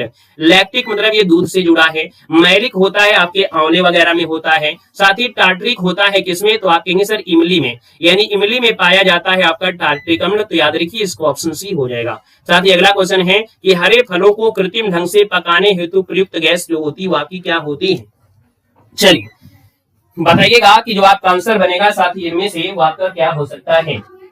तो हमने कहा सर जी यहाँ पर दिया गया है हरे फलों को पकाना है अगर कृत्रिम ढंग से, तो इसमें जो प्रयोग किया जाएगा साथ ही वो होता है एथिलीन। क्या होता है, एथिलीन। ऑप्शन आपको फर्स्ट यहाँ पर देना है। अगला क्वेश्चन आपसे दिया गया है कि पेंसिल की लीड बनाने में क्या व्यवहार किया जाता है। यानी जो पेंसिल होती है उसके बीच में जो एक रॉड होती है, और ये जो रॉड होती है साथ ही वो क्या होता है, तो ये रॉड होती है आपकी ग्रेफाइट, यानी फर्स्ट नंबर राइट हो जाएगा, ग्रेफाइट होती है। साथ ही अगला क्वेश्चन है गोबर गैस में मुख्यतः कौन सी गैस होती है। तो साथ ही बताइए गोबर गैस, है ना, आप लोग बहुत लोगों में से ऐसे लोग होंगे कि गोबर गैस से कुछ ना कुछ आविष्कार किए होंगे, है ना। जब हम छोटे थे तो मालूम है कि वो जो बल्ब आता था थोड़ा सा ऐसे बना हुआ था, तो बल्ब होता था और उसमें 2 तार लगे रहते थे, है ना, लाल जलता था और है ना कई कलर में जलते थे, मल्टीपल कलर में। तो गोबर गैस में अगर उनको जोड़कर लगा दो तो जलने लगते थे, है ना। आप लोगों में से कुछ लोगों ने जरूर प्रयोग किया होगा। अब तो ये नहीं देखने को मिलते हैं, लेकिन पहले बहुत आते थे, मार्केट में मिल जाते थे, है ना। हमारे समय में तो बहुत मिलते थे, ठीक है ना। तो गोबर गैस जो आपका है मुख्यतः यहाँ पर मीथेन होती है, आपका आंसर फर्स्ट हो जाएगा। साथ ही अगला क्वेश्चन दिया गया है, ये प्राकृतिक गैस का प्रमुख तत्व आपका है क्या। चलो, हम पर आप में बहुत बड़ा डिफरेंस नहीं है, बस 2-4-5 साल का अंतर होगा। ऐसा नहीं कि हम बहुत बुजुर्ग हो गए हों, ठीक है। आप होंगे अगर 22 के तो हमें 32 के, बस इतना अंतर है और कुछ नहीं। साथ ही दिया गया है कि प्राकृतिक गैस का प्रमुख तत्व क्या होता है। तो साथ ही 50 की बात करते हैं तो आपको नहीं सर, यहाँ पर नंबर मीथेन गैस है, यानी मीथेन गैस होता है। यहाँ पर दिया गया है वॉशिंग सोडा, है ना। वॉशिंग सोडा जो होता है वो आपका क्या होता है। चलिए साथी, यहाँ पर जो आप दे रहे हैं वॉशिंग सोडा जो आपका है, ये आपका है क्या। चलो बताइएगा कि सर जी जो वॉशिंग सोडा है आपका होता क्या है। तो हमने कहा सर 51 नंबर है और 51 का ऑप्शन क्या हो जाएगा। तो वॉशिंग सोडा होता है यानी सोडियम कार्बोनेट, यानी ऑप्शन नंबर आपका जो बनेगा वो सी नंबर हो जाएगा, सोडियम कार्बोनेट होता है। तो साथ ही आपका आंसर हो जाएगा सी नंबर, यानी कपड़ा धोने वाला जो आपका पाउडर होता है। साथ ही इसका प्रयोग यहाँ पर मालूम है बहुत गलत तरीके से होता है, किसमें, जो दूध आता है ना, दूध। तो साथ ही दूध में झाग लाने के लिए, दूध में झाग लाने के लिए साथ ही याद रखना है ये लोग निरमे का प्रयोग करते हैं, यानी जो आप लोग निरमा है ना यूज करते हैं उसका प्रयोग दूध में झाग लाने के लिए प्रयोग करते हैं। और जो आपका यूरिया होती है जो सबसे खतरनाक होती है, यूरिया का प्रयोग दूध में क्यों करते हैं, ताकि दूध दिखे कैसा, गाढ़ा दिखे। नमस्ते इंडिया, यानी गाढ़ा दिखने के लिए यूरिया का प्रयोग करते हैं। यानी ये दोनों इतनी खतरनाक चीजें होती है, फिर भी आप लोगों को बड़े प्रेम से आप लोगों को दिया जाता है और आप लोग इसका सेवन भी करते हैं, है ना। आइएगा, अगला क्वेश्चन दिया गया और आपसे कह रहा है कि सर प्लास्टर ऑफ पेरिस निम्नलिखित में से किसका एक उत्पाद होता है। यानी प्लास्टर ऑफ पेरिस, किसी का पैर टूट जाए ना और जब टूट जाता है जो सफेद सफेद चढ़ा देते हैं वो होता है प्लास्टर, है ना, प्लास्टर ऑफ पेरिस। तो साथ ही याद रखिए इसमें होता क्या है। तो आपके सफेद सफेद है, इसका मतलब कैल्शियम है, यानी कि ऑप्शन क्या हो जाएगा सर जी, कैल्शियम है। जो छुईहा होती है ना, चौक होती है, चौक में क्या होती है, कैल्शियम तो होता है। तो ऑप्शन आपका सी हो जाएगा। साथ ही अगला क्वेश्चन दिया गया है कि कृत्रिम वर्षा के लिए प्रयुक्त किया जाता है। तो साथ ही यहाँ पर दिया है कृत्रिम वर्षा, और साथ ही याद रखना है अगर कृत्रिम तरीके से वर्षा करना है तो भैया हर चीज को लिमिट में करना होता है, यानी लिमिट में नहीं करेंगे तो सऊदी अरब जैसे रेगिस्तान में भी बाढ़ आ सकती है, याद रखना है। तो हमने कहा सर कृत्रिम वर्षा के लिए जो प्रयुक्त किया जाता है वो क्या करते हैं। तो सर ये सिल्वर आयोडाइड होता है, यानी आपका जो आंसर बनेगा 53 नंबर में, उस सिल्वर आयोडाइड की वजह से क्या होता है, कृत्रिम वर्षा होती है। कृत्रिम मतलब जानते हैं, अगर आपको आपके घर में हमको बारिश करवाना पड़े ना तो सिल्वर आयोडाइड का है ना वो जो गैस है वो आपके घर के ऊपर थोड़ी ऊंचाई में छोड़ देंगे और जैसे ही वहां पर हाइड्रोजन से मिलेगी ये क्या होगी, आपकी वर्षा होने लगेगी, ठीक है ना। तो इसका आंसर आपका बनेगा सी नंबर, इसका राइट हो जाएगा। यानी आपने देखा होगा मूवी वगैरह में, है ना, कि बिना मौसम के ही बारिश होने लगती है ना, थोड़ा सा नजरें मिलेंगी बारिश होने लगेंगी, वही आपका है। साथ ही अगला है पीतल जो मिश्रण है वो आपका किसका है। यानी पीतल जो बना होता है ना, पीला पीला दिखता है, कुछ लोग सोना और पीतल में पहचान नहीं कर पाते हैं। तो साथ ही सोना जो आपका होता है, सोना में चुंबक नहीं, यानी सोना जो आपका शुद्ध सोना होता है अगर उसमें आप चुंबक लगाओगे ना तो चिपकेगा नहीं। लेकिन साथ ही याद रखना है गांव के लोग बड़े होशियार होते हैं, वो लोग जब बर्तन खरीदने जाते हैं ना तो आपकी ये ले जाते हैं चुंबक, यानी आपके पीतल में क्या मिला होगा। तो साथ ही 54 का ऑप्शन क्या बनेगा, तो यहां पर कहेंगे सर जस्ता और तांबा मिला होता है, यानी आपका आंसर डी हो जाएगा, जस्ता और तांबा। तो कहूं ऐसा ना हो कि लोहा भी मिला दे, इसलिए चुंबक लेके जाते हैं और चिपक गया, इसका मतलब वो पीतल अच्छा है नहीं है। तो याद रखिए जस्ता और तांबा, यानी ऑप्शन आपका डी इसका राइट हो जाएगा। साथ ही अगला क्वेश्चन दिया गया है कि स्टेनलेस स्टील किस अवयव का मिश्रण होता है। साथ ही 55 दिया है स्टेनलेस स्टील है और ये किसका अवयव होता है। तो दोस्तों याद रखना है इसमें लोहा होता है, निकेल होता है ना, और क्रोमियम होता है। यानी कि अगर हम बात करते हैं सर जी लोहा, निकेल और क्रोमियम क्यों मिलाते हैं, ताकि जंग ना लगे, ताकि जंग ना लगे। इसका मतलब है कि इसका प्रयोग कहां करते हैं, तो जो आपके होते हैं सर्जिकल पार्ट, यानी ऑपरेशन करने वाले जो आपके पार्ट होते हैं उनको बनाया जाता है स्टेनलेस स्टील से, ताकि उसमें जंग ना लगे। तो साथ ही ऑप्शन आपका डी हो जाएगा। क्वेश्चन आपसे अगला पूछा गया है, कह रहे सर केलामाइन जो अयस्क है वो आपका किसका है। केलामाइन जो अयस्क है वो आपका किसका है, यहाँ पर जो आपका दिया है केलामाइन अयस्क है वो किसका है। तो 56 का ऑप्शन बनेगा। साथ ही ये है आपकी जस्ता का है, किसका है, तो जस्ता, यानी ऑप्शन आपका सी हो जाएगा, जस्ते का है। साथ ही अगला दिया गया है कि मोनोजाइट किसका अयस्क है, यानी मोनोजाइट जो अयस्क है वो किसका है। तो साथ ही याद रखना ये थोरियम का होता है। थोरियम जो कि एक रेडियो एक्टिव तत्व होता है थोरियम, जिसके भंडार भारत में कई जगह आपके पाए गए हैं। साथ ही अगला क्वेश्चन दिया गया है कि निम्नलिखित में से कौन सा पदार्थ है जो कि एक ना चिपकने वाले बर्तन की सतह पर लेपित किया जाता है। साथ ही आंसर लगभग लीक हो गया है लेकिन आप लोगों को नकल नहीं करता है, ईमानदारी से जवाब देना है। तो साथ ही याद रखना है ये जो आपका होता है टेफ्लॉन होता है। यानी आपने देखा होगा कि आज के समय में काले काले वाले बर्तन आते हैं उसमें से अगर गैस में आप खाना बना लो, इसके बाद रख दो ऐसे, तो आपको धुलना भी नहीं पड़ेगा, है ना। तो भैया याद रखिएगा, वो आपका होता है टेफ्लॉन की परत चढ़ा देते हैं, जिससे उसमें कुछ चिपकता नहीं है। यानी ऑप्शन आपका डी नंबर है, राइट हो जाएगा। क्वेश्चन आपसे अगला पूछा गया है, आपका 59 है। कह रहे सर जी, कृत्रिम सिल्क के रूप में कौन सा सिंथेटिक फाइबर जाना जाता है। यानी 59 की अगर हम बात कर लेते हैं तो आप कहेंगे सर यहाँ पर दिया है कृत्रिम सिल्क के रूप में कौन सा सिंथेटिक फाइबर है जो जाना जाता है। खर्ची ये रेयान है। कौन है? रेयान है, जो कृत्रिम सिल्क के रूप में जाना जाता है, और ये एक सिंथेटिक फाइबर है। यानी ऑप्शन नंबर आपका साथी बी के साथ चला जाएगा।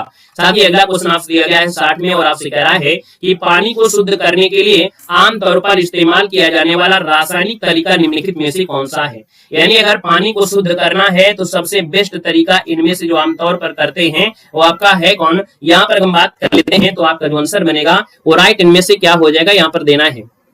चलो यहाँ पर देखा जाए होता है क्लोरीनीकरण। हम कहते हैं क्लोरीनीकरण, यानी ऑप्शन आपका सी हो जाएगा क्लोरीन। यानी क्लोरीन को मिला देते हैं और नॉर्मल तरीके शुद्ध होता है, ऑप्शन आपका सी हो जाएगा। साथ ही अगला दिया है जंग लगने पर लोहे का भार घटता है बढ़ता है, बताओ जल्दी जल्दी। यानी जंग लग जाए तो लोहे का भार ज्यादा हो जाएगा या कम हो जाएगा, साथ ही बता डालिएगा, जल्दी जल्दी बताइएगा। यहाँ पर जो आपका आंसर बनेगा वो राइट क्या हो जाएगा। तो साथ ही याद रखना है, अगर जंग लग जाए, है ना, अगर आपकी बॉडी में जंग लग जाए तो भार बढ़ जाएगा। वैसे याद रखने, अगर साइकिल में या लोहे में जंग लग जाए तो लोहे का भार क्या होता है, बढ़ जाता है। क्यों? क्योंकि भैया वो ऑक्सीजन को नमी के माध्यम से सूंघ लेता है, और जब नमी हो जाएगी तो नमी की वजह से क्या होगा, उसका भार बढ़ जाएगा। तो यानी कि जंग लगने पर लोहे का जो भार है वो बढ़ जाता है, लेकिन इसकी जो डेंसिटी होती है ना, इसकी जो मजबूती होती है वो कमजोर हो जाती है ना, क्षीण हो जाती है। यानी ऑप्शन क्या हो जाएगा, साथ ही ऑप्शन आपका जो बनेगा वो यहाँ पर क्या बन जाएगा, आपका फर्स्ट नंबर है, राइट हो जाएगा। साथ ही अगले पॉइंट में आते हैं। अगला पॉइंट आपसे कह रहा है क्वेश्चन, एक फ्रिज में जो शीतलक होता है वो क्या कार्य करता है। तो याद रखिए, एक फ्रिज में जो शीतलक होता है वो उसमें भरते हैं फ्रियान गैस। क्या भरते हैं? फ्रियान गैस भरते हैं। ऑप्शन आपका डी हो जाएगा, फ्रियान गैस हो जाएगा। साथ ही अगला क्वेश्चन दिया गया है कि निम्नलिखित में से कौन सा शब्द है जो रेशम के कीड़े के वाणिज्यिक पालन को संदर्भित करता है। चलो अभी आगे पढ़ना, आगे जब आप बढ़ोगे ना, मैराथन क्लास का मतलब 4 क्वेश्चन में 4 क्वेश्चन में क्लास नहीं खत्म हो जाएगी, ठीक है। 4 क्वेश्चन में मैराथन नहीं खत्म होती है। पूरी क्लास जब देखोगे तो कहीं कहीं ऐसे भी क्वेश्चन हैं कि आपको छींके तक नहीं आएंगे, ठीक है। फिर आप कहोगे सर जी ये कहां से पढ़ा रहे हो, ये भी नहीं समझ में आएगा, है ना। तो पूरी जब क्लास देख लोगे तब पता चलेगा कि मैराथन का मतलब होता क्या है। उसमें आपको सरल क्वेश्चन, मॉडरेट क्वेश्चन, कठिन क्वेश्चन सब मिलते हैं, है ना। और कहीं कहीं तो अभी बताया भी कि ऐसे भी क्वेश्चन मिलेंगे कि आपकी सांस बिल्कुल अटक जाएगी कि सर जी क्या ऐसा भी हो सकता है, ठीक है। चलो यहाँ पर हमने कहा सर जी रेशम का कीड़ा है, और रेशम का कीड़ा है, यानी आपका आंसर क्या हो जाएगा। तो आप कहेंगे सर ये सेरीकल्चर है। सेरीकल्चर यानी ऑप्शन आपका बी बनेगा। अगर हम हमसे बोले सर जी पीसी कल्चर क्या होता है, चलो पीसी कल्चर क्या होता है, पीसी कल्चर क्या होता है, मछली पालन होता है। पीसी कल्चर क्या होता है, जल्दी बताओ बताओ भैया पीसी कल्चर क्या होता है, पूछा गया है एग्जाम में, है ना। बताओ क्या होता है पीसी कल्चर में, क्या होता है। चलो पीसी कल्चर मछली पालन, मत्स्य पालन, हाँ पीसी कल्चर मछली पालन। यहाँ पर पूछा है रेशम, यानी आपका हो जाएगा सर जी सेरीकल्चर। क्वेश्चन आपसे अगला पूछा गया है कि कोशिका में निम्न से कौन सी पाचन थैली कहलाती है। यानी बताइएगा कि कोशिका में कौन सी पाचन थैली कहलाती है। यानी साथ ही 14 की अगर हम बात कर लेते हैं तो 14 का ऑप्शन में से क्या बनेगा, यहाँ पर देना, सॉरी 64 का ऑप्शन की बात करते हैं तो आप कहेंगे सर कोशिका में पाचन थैली होती है लाइसोसोम। क्या होता है, लाइसोसोम होता है। यानी राइट आंसर आपका डी हो जाएगा, लाइसोसोम बनेगा। साथ ही अगला क्वेश्चन दिया गया है कि निम्नलिखित में से कौन सा रोग है जो मनुष्यों की तुलना में महिलाओं में बहुत कम होता है। तो साथ ही देखा जाए तो ये मनुष्यों में ज्यादा होता है और महिलाओं में साथ ही क्या होता है, कम होता है। तो याद रखना ये रोग कौन सा है। तो साथ ही ये रोग जो आपका होता है ना, वो होता है वर्णांधता, जिसको बोलते हैं कलर ब्लाइंडनेस। यानी आपका ऑप्शन हो जाएगा डी नंबर। वर्णांधता में क्या होता है कि जो व्यक्ति को दिक्कतें होती हैं वो लाल और, है ना, लाल और हरे रंग का, लाल और हरे रंग की पहचान नहीं कर पाता है, साथ ही याद रखना है। लेकिन इसकी वाहक वो स्त्रियां ही होती हैं। यानी कि वाहक यानी फैलता स्त्रियों की वजह से है ना, क्योंकि वंश की जो पीढ़ी बढ़ती है महिलाओं की वजह से बढ़ती है। तो कहीं ना कहीं यहाँ पर जो ट्रांसफर होंगी तो वाहक आपकी महिलाएं ही होंगी। आगे बढ़ते क्वेश्चन आपसे दिया गया है और आपसे कह रहा है कि सर जी हमारे शरीर में है ना, हमारे शरीर में हमारे कुल पोषण तत्व और खनिज अवशोषण का 90% हिस्सा कहाँ होता है। यानी जितना हम लोग खाना खाते हैं, अच्छा अच्छा नीक नीक खाते हैं, कहीं पिज्जा, कहीं बर्गर, कहीं फिंगर, कहीं मोमोस, है ना, इडली डोसा जो खाते हैं, तो उसका पाचन जो होता है अधिकतम वो कहाँ होता है। तो साथ ही याद रखना, इसका पाचन जो आपका होता है वो होता है छोटी आंत में। यानी छोटी आंत में उसका शोषण होता है, उसका 90% अवशोषण होता है, और उसमें जो होने वाला तत्व होता है, यानी आपने फिंगर खाया, आपने मोमोस खाया, उसके अंदर जो आपका तत्व था, यानी उसके अंदर जो अच्छी चीजें थी वो सोख लेता है, आपका छोटी आंत सोख लेता है। ठीक है ना। तो ऑप्शन नंबर आपका हो जाएगा डी नंबर है, राइट हो जाएगा दोस्तों, याद रखिएगा। क्लियर है। हाँ, होते रोग मनुष्य में है, वाहक महिला होते हैं। सिंपल सी बात, ये बताओ कोई बच्चा होगा भाई, जीवन की जो प्रवृत्ति है वो कैसे होगा, महिलाओं से तो होगा ना। अब बच्चे होंगे, अगर पीढ़ी बढ़ेगी तो पीढ़ी कैसे बढ़ेगी, महिलाओं से तो बढ़ेगी कि नहीं बढ़ेगी। इसलिए वाहक जो होती है वो महिलाएं होती हैं। ठीक है ना। यहाँ पर आगे बढ़िएगा, क्वेश्चन दिया गया है, कह रहा है सर जी सीकम पाचन के काम आता है। यानी जो सीकम है वो पाचन के काम आता है, यानी सरसट की बात करते हैं तो हमने कहा सर जी सीकम ये पाचन होता है सेल्यूलोज का, यानी ऑप्शन सी हो जाएगा। इसका मतलब साथ ये हुआ कि अगर आप पेड़ को भी खा जाएं, अगर आप पेड़ को भी खा जाएं तो उसमें भी आपको ऊर्जा मिलेगी। क्या मिलेगी, ऊर्जा मिलेगी। लेकिन आपकी बॉडी में सीकम की मात्रा कम होती है, यानी आपकी बॉडी में उसको पचाने की क्षमता कम होती है। तो याद रखिएगा, इसको ऑप्शन सी हो जाएगा। लेकिन ये जो सीकम होता है ना, सुअर में सबसे ज्यादा होता है। सुअर को देखे होंगे, पड़ा हुआ गन्ना जो होता है ना, चबा चबा के बिल्कुल से सब खत्म कर देता है। यानी सीकम की मात्रा उसकी बॉडी में ज्यादा होने की वजह से वो सेल्यूलोज, पन्नी वगैरह सब क्या कर देते हैं, पचा डालते हैं। क्लियर है। चलिए आगे बढ़ते हैं। क्वेश्चन आपसे दिया गया है और आपसे कह रहा है सर जी ये बताना है कि कौन सा अंग है जो वसा को तोड़कर कोलेस्ट्रॉल बनाता है, ये बताना है। चलो यहाँ पर देखिएगा, आपका जो 68 नंबर है वो ऑप्शन इनमें से क्या है। यहाँ पर दिमाग मत लगाइएगा, यहाँ पर क्लास में ध्यान दीजिएगा, है ना। हम पढ़ाने वाली क्लास में है, मजाक वाली क्लास नहीं दे रहे हैं, है ना। क्वेश्चन में अगर हमको समझाना पड़े तो हम आपको हर प्रकार से समझाएंगे, लेकिन अगर आप इस क्लास को मजाक समझ लिया, अगर शब्द को आपने गलत तरीके से ले लिया, तो चाहे आप पुराने हो चाहे फिर आप नए हो, जानते हो हमारा नेचर कितना है। ठीक है। चलो कह रहे सर कौन सा अंग है जो वसा को तोड़कर कोलेस्ट्रॉल बनाता है, यानी आप कहेंगे सर 68 नंबर है, और 68 का ऑप्शन क्या हो जाएगा। तो सर ये जो आपका होता है कौन, यहाँ पर जो आपका दिया गया है आपका यकृत, यानी आपका जो आंसर है सर वो जो आपका यकृत होता है ये वसा को तोड़ देता है और कोलेस्ट्रॉल बना देता है, यानी बी हो जाएगा। सिंपल सी बात है कि वसा यानी होती है तेली चीजें, और तेली चीजें अगर आप लोग खाते हैं उसको भी यहाँ पर तोड़ देता है यकृत, और आपको उसको नॉर्मल बना देता है और मीठा बना के आपकी बॉडी में कहीं ना कहीं पचा देता है। तो साथ ही जो लोग तेल वाली चीजें ज्यादा खाते हैं तो साथ ही उनका यकृत जल्दी खराब हो जाता है। तो याद रखिए इसका ऑप्शन आपका बी बनेगा। नेक्स्ट क्वेश्चन आपसे दिया गया है, कह रहा है निम्नलिखित में से कौन सा विकल्प है जो शरीर का सबसे बड़ा आंतरिक अंग है।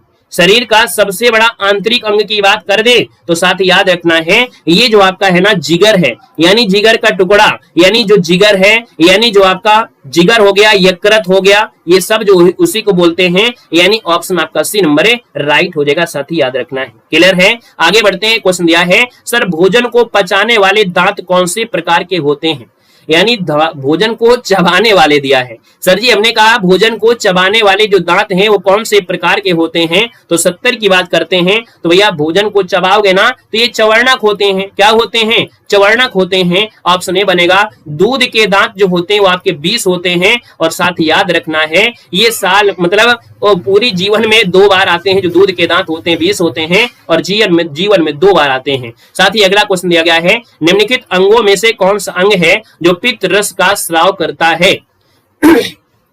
यानी जो पित्त रस है, स्राव मतलब होता है निकलना, है ना, क्या होता है, निकलना होता है। साथ ही अगर पित्त रस ना निकले तो आप लोग जो खाते हैं फिंगर मोमोज यानी तेल वाली चीजें खाते हैं ना, तो आपके पेट में गैस बनती रहे और गैस से आप लोग उड़ जाएं।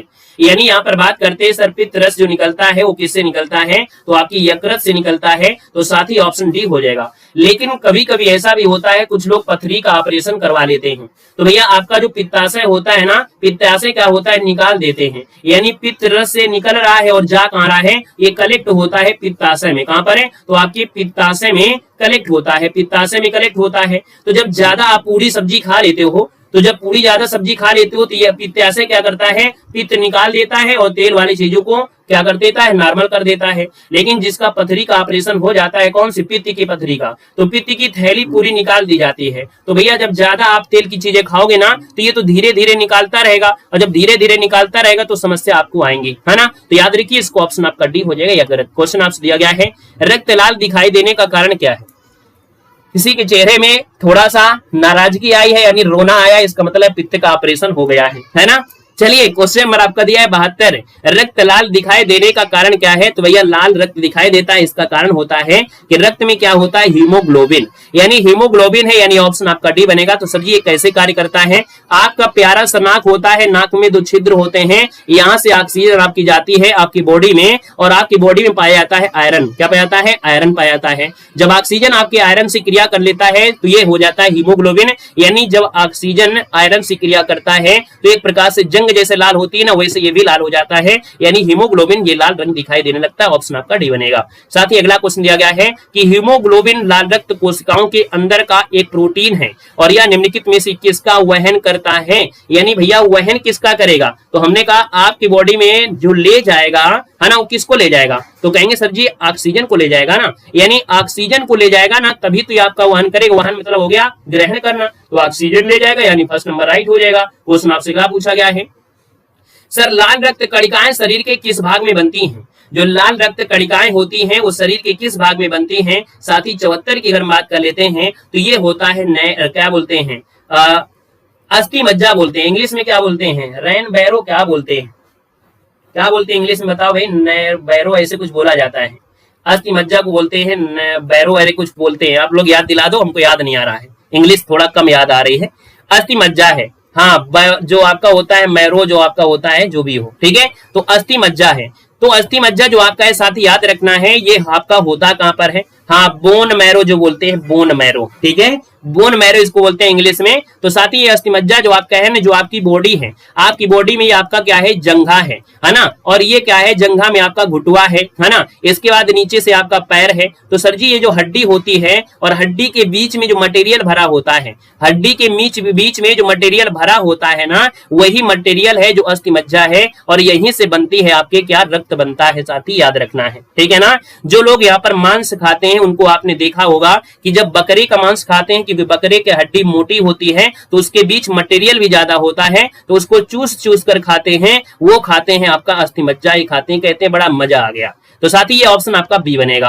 अगला क्वेश्चन दिया गया है सर्वाग्राही, यानी सर्वाग्राही रक्त समूह होता है, यानी ग्राही मतलब होता है ग्रहण करना, क्या होना, ग्रहण करना, और ग्रहण मतलब हो गया क्या, तो हमने कहा ग्रहण कौन करते हैं, तो लड़का वाले करते हैं, यानी लड़का वाले को लड़की वाले कुछ भी दे दें, कितना भी दे दें, वो सब ले लेगा, मना नहीं करेगा कि हमको ना दो। यानी आप कहेंगे सर ये आपका होता है एबी, यानी अगर हम बात करते हैं तो सर्वाग्राही होता है ग्रहण करना, यानी जो एबी वाले होते हैं वो आपका ग्रहण कर लेंगे सब, क्यों, क्योंकि इनके पास ए भी है, इनके पास बी भी है, और वो वाला तो दे ही देगा। तो हमने कहा सर जी देता कौन है ना, तो हमने कहा सर जी देता कौन है, तो आप कहेंगे सर्वदाता। सर्वदाता यानी होता है पिता, है ना, यानी बाप जो होते हैं बिटिया वाले होते हैं वो देते ही रहते हैं, यानी ओ हो जाएगा, ओ भी माइनस, यानी हमने कहा सर्वदाता कहते हैं ओ माइनस को, और सर्वग्राही कहते हैं ए बी को कहते हैं, ठीक है। साथ ही कभी कभी आपका होता है ओ प्लस और ओ माइनस, तो साथ ही याद रखना है आपको ओ माइनस आपको बेस्ट लगाना है, आंसर आपका ओ माइनस होता है। साथ ही अगला क्वेश्चन दिया गया है कि मानव शरीर में रक्त संचार कैसे होता है, इसकी जो खोज करने वाले प्रथम व्यक्ति थे उनका नाम क्या है। तो साथ ही याद रखना है यहाँ पर जो आपका आंसर बनेगा वो राइट इनमें से क्या होगा, 76 नंबर में, तो आप कहेंगे सर ऑप्शन नंबर आपका सी हो जाएगा। ये भाई साहब है विलियम हार्वे, विलियम हार्वे ने रक्त संचार, है ना, की खोज किया था, यानी ऑप्शन आपका सी बनेगा। साथ ही अगला क्वेश्चन है रक्त का पीएच मान जो होता है वो कितना होता है। हमने कहा सर रक्त का पीएच मान, तो साथ ही रक्त जो होता है ना वो आपका 2 प्रकार का होता है ना, रक्त 2 प्रकार का होता है, एक प्रकार का होता है, लेकिन आंसू 2 प्रकार के होते हैं, है ना, आंसू जो आपके होते हैं वो आपके 2 प्रकार के होते हैं, 2 प्रकार के आंसू होते हैं, और 2 प्रकार में एक आंसू जो होता है वो सच्चा होता है, कैसा होता है, सच्चा होता है, और एक आपका होता है झूठा होता है। यानी कुछ लोग कहा करते हैं ना मैंने खून के आंसू रोया, क्या बोलते हैं ना, मैंने खून के आंसू रोया, जैसे सोनम जी ने कह दिया कि मैंने खून के आंसू रोया, यानी वो झूठी है। और कोई कोई होता है बोलते हैं मैंने खून के आंसू रोया है तुमको पाने के लिए, यानी सच्चा आंसू। तो इसका मतलब है कि सच्चा मतलब हो गया यहाँ पर 7 और यहाँ हो गया 4, यानी आप कहेंगे सर जी आंसू का पीएच मान होता है 7.4, यानी सच्चा यानी 7.4, सच्चा आंसू यानी 7.4। और आंसू कैसे होंगे? रक्त के होंगे। आगे बढ़ते हैं साथी, अगला क्वेश्चन है आपका 78। कह रहे सर जी रक्त क्या है? तो सर जी रक्त क्या होता है? यहाँ पर 78 है, तो हमने कहा सर जी रक्त जो आपका है ये क्या होता है? तो ये बताओ, रक्त को किसी ने चूसा है, यानी रक्त को पिया है किसी ने? मान लो अगर रक्त को नहीं पिया है तो एक बात तो याद ही होगी कि जब कभी आपकी अंगुली कटी होगी तो आप अंगुली को मुंह में भर लेते होगे, और जब अंगुली को भर लेते होगे तो उसमें खट्टा खट्टा लगता है क्या? खट्टा खट्टा लगता है क्या? थोड़ा कसा हुआ लगता है, कसा टाइप का। कसा टाइप मतलब होता है क्षारीय। क्या होता है? कसाव टाइप का होता है, जिसको हम लोग क्षारी बोलते हैं। तो सर जी याद रखना है कि रक्त का जो पीएच मान होता है क्षारी। अब क्षारी मतलब क्या होता है? एक एसपी सारिन्सन नाम के व्यक्ति थे, उन्होंने एक स्केल बनाया कि सर जी 0 से स्टार्ट होती है 14 तक जाती है, साथ ही यहाँ पर बीच में लगा देते हैं बाउंड्री यानी 7। अगर ये 7 के नीचे रहता है, यानी ये आपको इधर आएंगे 7 के नीचे और 7 के ऊपर जाएंगे, तो ये क्षारी हो जाता है, क्षारी हो जाता है। और ये होता है अम्लीय होता है। क्या होता है? अम्लीय होता है। और जिसका पीएच मान 7 होता है वो आपका उदासीन होता है। क्या होता है? उदासीन होता है। यानी उदासीन जो होता है ना वो भैया कोई स्वाद का नहीं होता है। जैसे अगर हम बोले सर जी पानी का पीएच मान कितना है तो कहेंगे सर जी 7 होता है। अगर हम सर जी बोले मिट्टी का पीएच मान कितना होता है? 7 होता है। यानी इनका कोई स्वाद होता नहीं है, ठीक है, फिर भी हम लोग पीते हैं।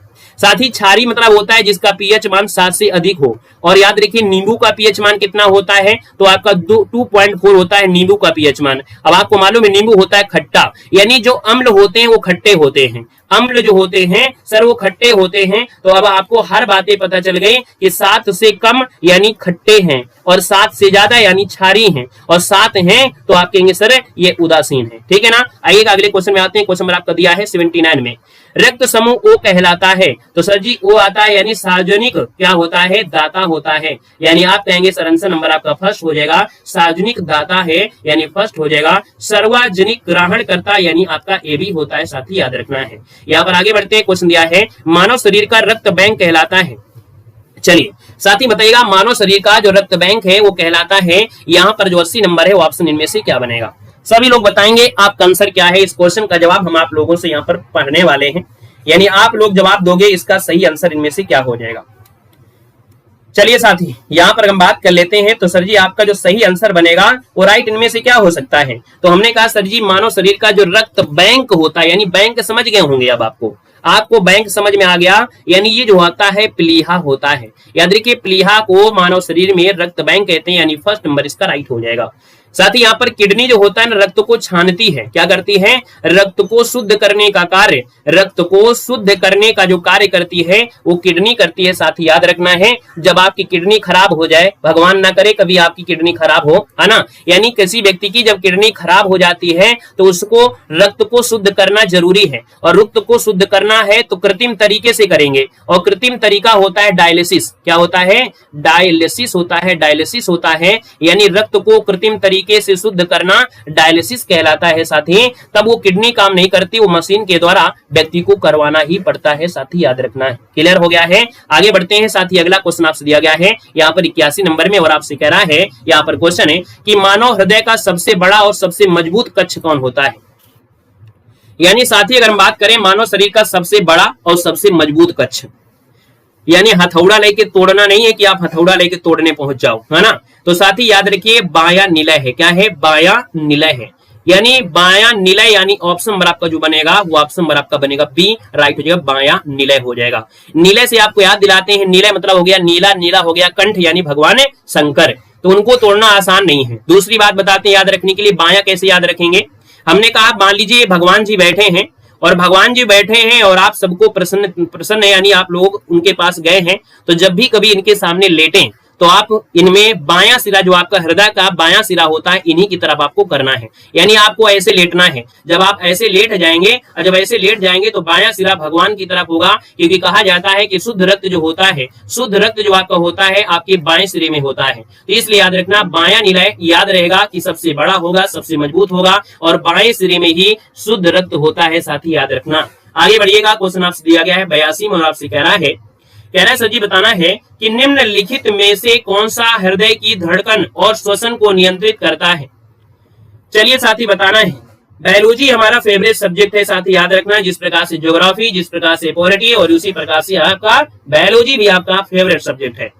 साथ ही यहाँ पर 82 नंबर है और 82 की अगर बात कर लेते हैं तो हमने कहा हृदय की धड़कन और श्वसन को नियंत्रित करता है, यानी साथ ही ये आपका जो होता है इसे बोलते हैं मेडुला ऑब्लोंगाटा, यानी फर्स्ट नंबर जो राइट है वो हो जाएगा राइट। यानी भैया जो आपकी खोपड़ियां होती है ना, एक खोपड़ी में पीछे से आपका जो थोड़ा सा सिरा निकला होता है ना, ये जो सिरा थोड़ा सा पीछे आपका जुड़ा होता है ना खोपड़ी से, यही होता है और यही आपकी क्या करता है, मस्तिष्क का ऐसा हिस्सा है जो हृदय की धड़कन को, यानी हृदय की धड़कन को नियंत्रित करता है, श्वसन को नियंत्रित करता है और आपकी जो अनैच्छिक क्रियाएं होती हैं, अनैच्छिक क्रिया होती है यानी जो आपके नियंत्रण के बगैर, जैसे आंख को यहाँ पर क्या करना है, आंख को रखना है, आंख जब आप मीचते हैं तो क्या आप लोग नियंत्रित कर पाते हैं, थोड़ी देर कर पाओगे लेकिन ऑटोमेटिक ऊपर से आ जाएगी नीचे, है ना। तो हमने कहा सर जी आपका जो आंसर है वो आप फर्स्ट राइट हो जाएगा। क्लियर है सर जी। अगला क्वेश्चन दिया गया है आपके 83 में, कह रहा है कि मनुष्य में यूरिया किसमें बनता है। चलो मनुष्य में यूरिया है किसमें बनता है सर जी, 83 को ऑप्शन देना है। तो हमने कहा सर 83 की अगर बात कर लेते हैं तो ऑप्शन बनेगा ए नंबर। सर ये आपका होता है आपका यकृत में बनता है। साथ ही एक बात याद रखना है, आपके बॉडी में जो सबसे खतरनाक जहर होता है वो होता है क्या, तो भैया नाइट्रोजन होता है, नाइट्रोजन होता है। यानी जो आप लोग पेशाब करते हैं तो पेशाब को कन्वर्ट किया जाता है यूरिया में और वो यूरिया में कन्वर्ट करता है आपका यकृत करता है। यानी अगर यकृत नहीं है तो फिर भैया कोई काम नहीं होगा, इसके बिना जीवन बेकार है।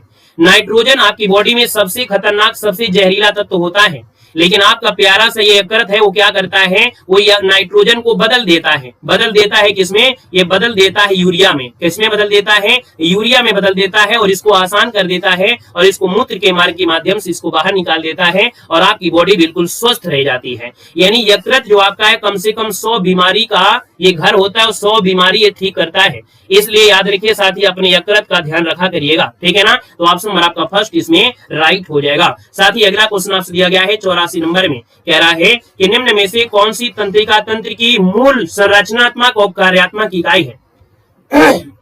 यानी जो तंत्रिका तंत्र है आपकी, है ना, जो आपका क्या बोलते हैं न्यूरॉन, यानी जो बोलते हैं कि नर्वस सिस्टम जो आपका होता है, यानी तंत्रिका तंत्र जो आपका है, इसकी कार्यात्मक इकाई जो आपकी होती है उसे बोलते हैं न्यूरॉन। क्या बोलते हैं, न्यूरॉन बोलते हैं। यानी फर्स्ट नंबर इसका राइट हो जाएगा, न्यूरॉन होता है। यानी हमारे शरीर की जितनी भी गतिविधियां होती हैं सबको नियंत्रित करने का कार्य यही करता है, साथ ही याद रखना है। और शरीर की सबसे छोटी इकाई ये जो आपकी है न्यूरॉन होती है, याद रखना है। साथ ही अगला क्वेश्चन आपसे दिया गया है आपका 85 और आपसे कह रहा है कि मनुष्य में कितनी जोड़ी कपाल तंत्रिकाएं पाई जाती हैं।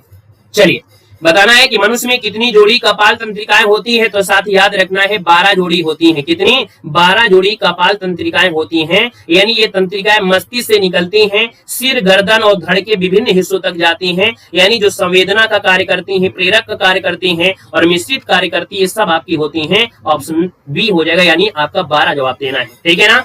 यहाँ पर बी ऊपर वाला नीचे हो गया, लेकिन आपको आंसर 12 ही सही करना है। साथ ही अगला क्वेश्चन आपका दिया गया है 86 में, कह रहा है निम्नलिखित में से कौन मानव शरीर की सबसे छोटी हड्डी है।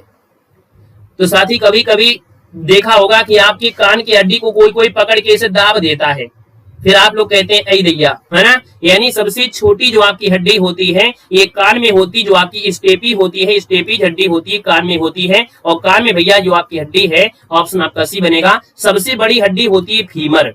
फीमर हड्डी जो होती है वो आपकी जांग में पाई जाती है और जो जांग में पाई जाती है साथ ही वो आपकी सबसे बड़ी हड्डी है आपकी बॉडी में। साथ ही अगले क्वेश्चन में आते हैं, कह रहे अवट जिसे बोलते हैं थायराइड। तो साथ ही जब पेपर कठिन होता है ना तो आपको थायराइड ग्रंथि नहीं देगा, आपसे बोलेगा अवटी ग्रंथ।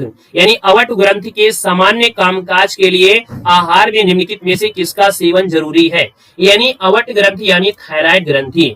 सर जी आपकी थायराइड जो होता है वो गले में होता है, यानी यहाँ की जो हड्डी यहाँ पर थोड़ा सूजन हो जाता है अगर आप नमक का प्रयोग नहीं करते हैं। यानी किसका जरूरी है, आपको आयोडीन का जरूरी है। तो आयोडीन का होना जरूरी है आपकी बॉडी में। जब खाने में अगर नमक नहीं लोगे तो आने वाले समय में आपको थायराइड की समस्या आएगी।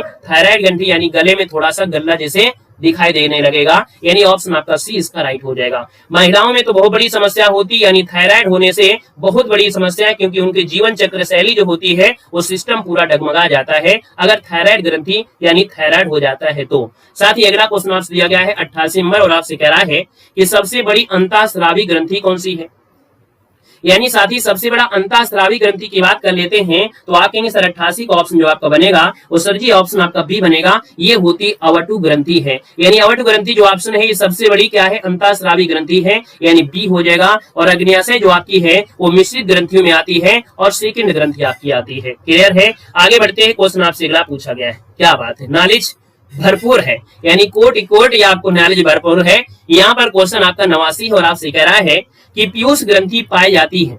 सर जी 89 की बात करते हैं तो हमने कहा सर पीयूष ग्रंथि पाई जाती है, ये मस्तिष्क में होती है, लेकिन कहाँ, मस्तिष्क के ऊपर, नीचे या अंदर, या कहाँ होती है, बताओ। 89 नंबर का ऑप्शन दीजिएगा।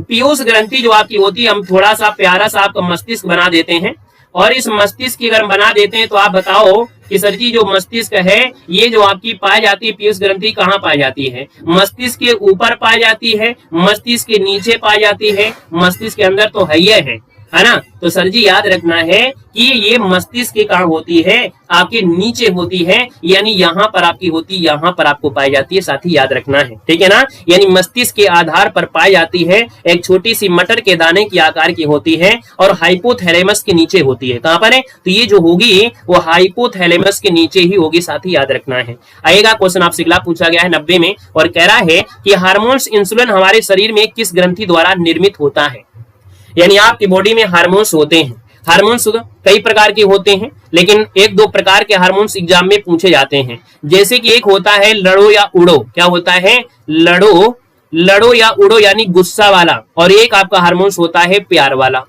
यानी जब यहाँ पर क्या होता है, लड़ाई होती है, भयंकर लड़ाई होती है ना, तब एक हार्मोन्स आता है, एक हार्मोन्स प्यार वाला होता है, यानी जब एक यहाँ पर माता अपने बच्चे को है ना दूध पिला रही होती है, उस समय भी यहाँ पर देखा जाए तो आपका एक ऑक्सीटोसिन हार्मोन्स आता है जो आपका होता है।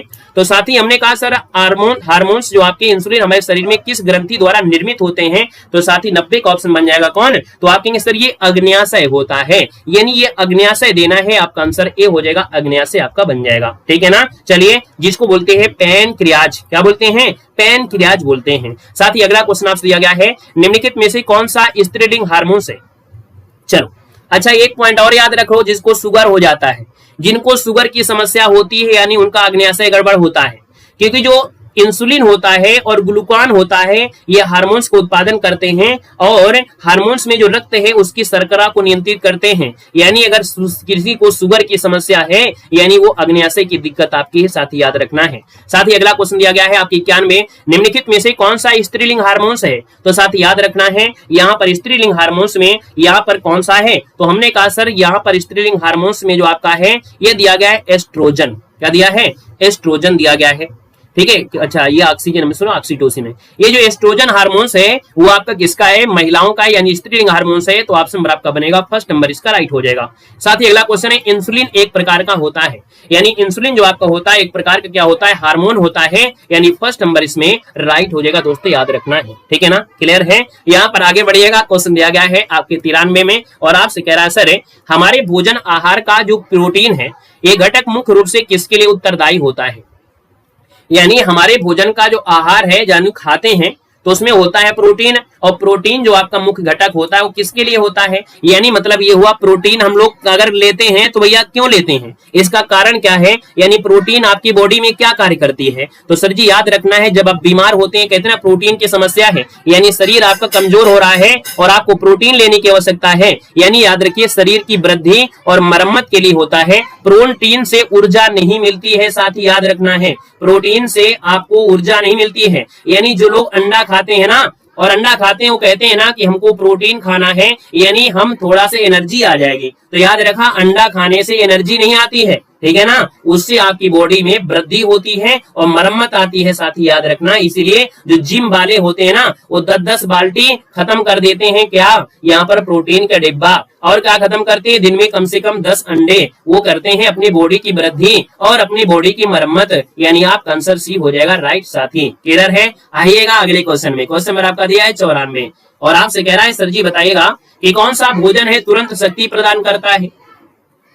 हाँ, अगर आपको सर जी तुरंत एनर्जी आपको चाहिए, अगर आपको तुरंत एनर्जी चाहिए तो साथ ही याद रखना है आपको क्या खाना है, ग्लूकोज खाना है, यानी ग्लूकोज का सेवन करना है। और क्या करना है, यानी आपका जो आंसर इसमें जो आता है ग्लूकोज हो जाएगा। आपको मालूम है जब आपको क्या होने लगते हैं, दस्त होने लगते हैं तो फिर आप डॉक्टर के पास जाते हैं तो वो घोल देते हैं इलेक्ट्रॉल वाला, कहते हैं घोल घोल घोल करके पीते रहो, उससे आपको एनर्जी लगातार मिलती रहती है। साथ ही जैसे केला खाएंगे, केला खाने से भी आपको दोस्तों यहाँ पर याद रखिए एनर्जी आपको मिलेगी, तुरंत शक्ति मिलेगी। शकरकंद सबसे ज्यादा महत्वपूर्ण शकरकंद होती है। आपके देखो चॉकलेट होता है, सेब होता है, तो साथ ही बहुत लोग देखे होंगे कि आज के समय में चॉकलेट बहुत खाते हैं क्योंकि लड़कियों की एनर्जी की कमी रहती है, तो वो कहती है हमको चॉकलेट चाहिए, है ना। तो चॉकलेट में क्या होता है, तुरंत एनर्जी मिल जाती है। तो साथ ही आंसर आपका डी हो जाएगा। साथ ही अगला क्वेश्चन दिया गया है आपका 95 और आपसे कह रहा है घुलनशील। हमने कहा जो छोटे बच्चे होते हैं, क्या दिया है, छोटे बच्चे होते हैं, यानी यहाँ पर होते हैं बच्चे, बी और सी यानी बच्चे, ये क्या होते हैं, पानी में डूब जाते हैं, पानी में डूब जाते हैं। हमने कहा सर जी जल में घुलनशील हैं, यानी बी और सी, यानी आप कहेंगे सर ऑप्शन डी हो जाएगा, बी और सी ये पानी में घुलनशील होते हैं। बाकी दोस्तों याद रखना है जो आपका ए होता है, डी होता है, ई होता है और के होते हैं, साथ ही ये वसा में घुलनशील होते हैं। साथ ही एक बात याद रखना है, याद रखना है कि जो एडीके होता है यानी बनते भी हैं, हालांकि कुछ ज्यादा बनते हैं और कुछ कम बनते हैं, लेकिन बनते जरूर हैं, तो इसका ऑप्शन आपका डी राइट हो जाएगा। यहाँ पर आगे बढ़ते हैं। सोचो अगला क्वेश्चन है शहद का प्रमुख घटक क्या होता है। साथी बताइएगा कि शहद का प्रमुख घटक क्या होगा, इनमें से बताइएगा कि सर जी शहद का जो प्रमुख घटक होता है वो क्या होता है। दुनिया में सबसे ज्यादा प्रकृति में पाया जाने वाला मीठा तत्व कौन सा है, तो साथी ये शहद है, यानी आपका 96 का आंसर जो बनेगा वो राइट आपका हो जाएगा, डी नंबर है, ये फ्रक्टोस होता है। याद रखिए शहद का प्रमुख घटक होता है फ्रक्टोस होता है। दुनिया में प्रकृति में यानी प्राकृतिक रूप से पाया जाने वाला सबसे मीठा जो आपका है वो फ्रक्टोस है। सुक्रोज होती है शर्करा यानी चीनी होती है, सुक्रोज यानी शर्करा होती है, शर्करा मतलब आपका होती है चीनी, तो साथ ही चीनी से ज्यादा होता है फ्रक्टोस है, यानी आपका 96 का ऑप्शन डी देना है, ये फ्रक्टोस होता है, साथ ही याद रखना है। क्लियर है। आइएगा अगले क्वेश्चन। यहाँ पर अगला क्वेश्चन दिया गया है कि रक्त के जमने यानी थक्का में कौन सा विटामिन मदद करता है। साथ ही आपकी बॉडी में कहीं चाकू लग जाती है ना, तो आप लोग उसको मुंह में भर लेते हो, थोड़ी देर में सही हो जाता है, और अगर उसको आप ऐसे ही रखे रहो तो भी आप रक्त क्या होगा, थोड़ी समय बाद वो जम जाएगा। यानी यहाँ पर उसमें आपकी बॉडी में एक होता है विटामिन के, जिसकी वजह से क्या होता है, रक्त का थक्का जम जाता है। साथ ही एक इंग्लैंड में एक ऐसे व्यक्ति थे, एक परिवार था जो राजसी इसको कहा जाता है, यानी उनके रक्त अगर निकलने लगे तो कभी बंद नहीं होता था। वो रोग का नाम बता दीजिए, कमेंट कर दीजिएगा कि ऐसा कौन सा रोग है कि जिसमें रक्त का थक्का नहीं जमता है, उसको राजसी बीमारी भी कहते हैं। साथ ही वो रोग का नाम बता सकते हैं, एक बार कमेंट करके बताइएगा, अभी आपको क्वेश्चन मिलेगा भी। सर कह रहा है सर विटामिन सी का रासायनिक नाम क्या है, यानी विटामिन सी की बात करते हैं तो आप कहेंगे सर स्कर्वी होता है, यानी ऑप्शन आपका बी हो जाएगा। यानी अगर आपको समस्या होती है किसकी, आपकी बॉडी में सुंदरता की कमी है, ठीक है, आपकी बॉडी में सुंदरता की कमी है, बाल आपके हवा में नहीं उड़ रहे हैं, यानी चमकदार नहीं है ना, आपके चेहरे में झुर्रियां आ गई हैं, तो साथ ही विटामिन सी का सेवन करना शुरू करिए, आपकी जीवन शैली पूरी सही हो जाएगी, यानी हर चीज सही होगी अगर विटामिन सी का भरपूर पोषण आपका होता है बॉडी में। ऑप्शन बी हो जाएगा स्कर्वी अम्ल। और खास करके दांत सुंदर बनाना है, और दांत सुंदर बनाना है तो विटामिन सी का होना जरूरी है, ठीक है ना। आगे बढ़ते हैं। क्वेश्चन दिया गया है कि दालें किसका अच्छा स्रोत होती है। कुछ मिले ना मिले, लेकिन अच्छा जो व्यक्ति होता है अपने शरीर का ध्यान रखता है, उसको दाल मिलना जरूरी है। क्यों? क्योंकि सर जी मालूम है दाल में क्या होता है, दाल में प्रोटीन बहुत होती है, तो इसलिए प्रोटीन की जरूरत होती है दाल खाने से। याद हो जाएगा प्रोटीनों का अच्छा स्रोत होता है, ए नंबर इसका राइट हो जाएगा। साथ ही अगला क्वेश्चन दिया गया है हमारे रुधिर में ऑक्सीजन का परिवहन एक प्रोटीन द्वारा होता है, यानी इसका नाम आपसे पूछा गया है, आपका आंसर क्या हो जाएगा। थोड़ा सा बारिश वारिश हो गई क्या भाई, डाटा वगैरह गड़बड़ हो गया क्या। चलो आ गया।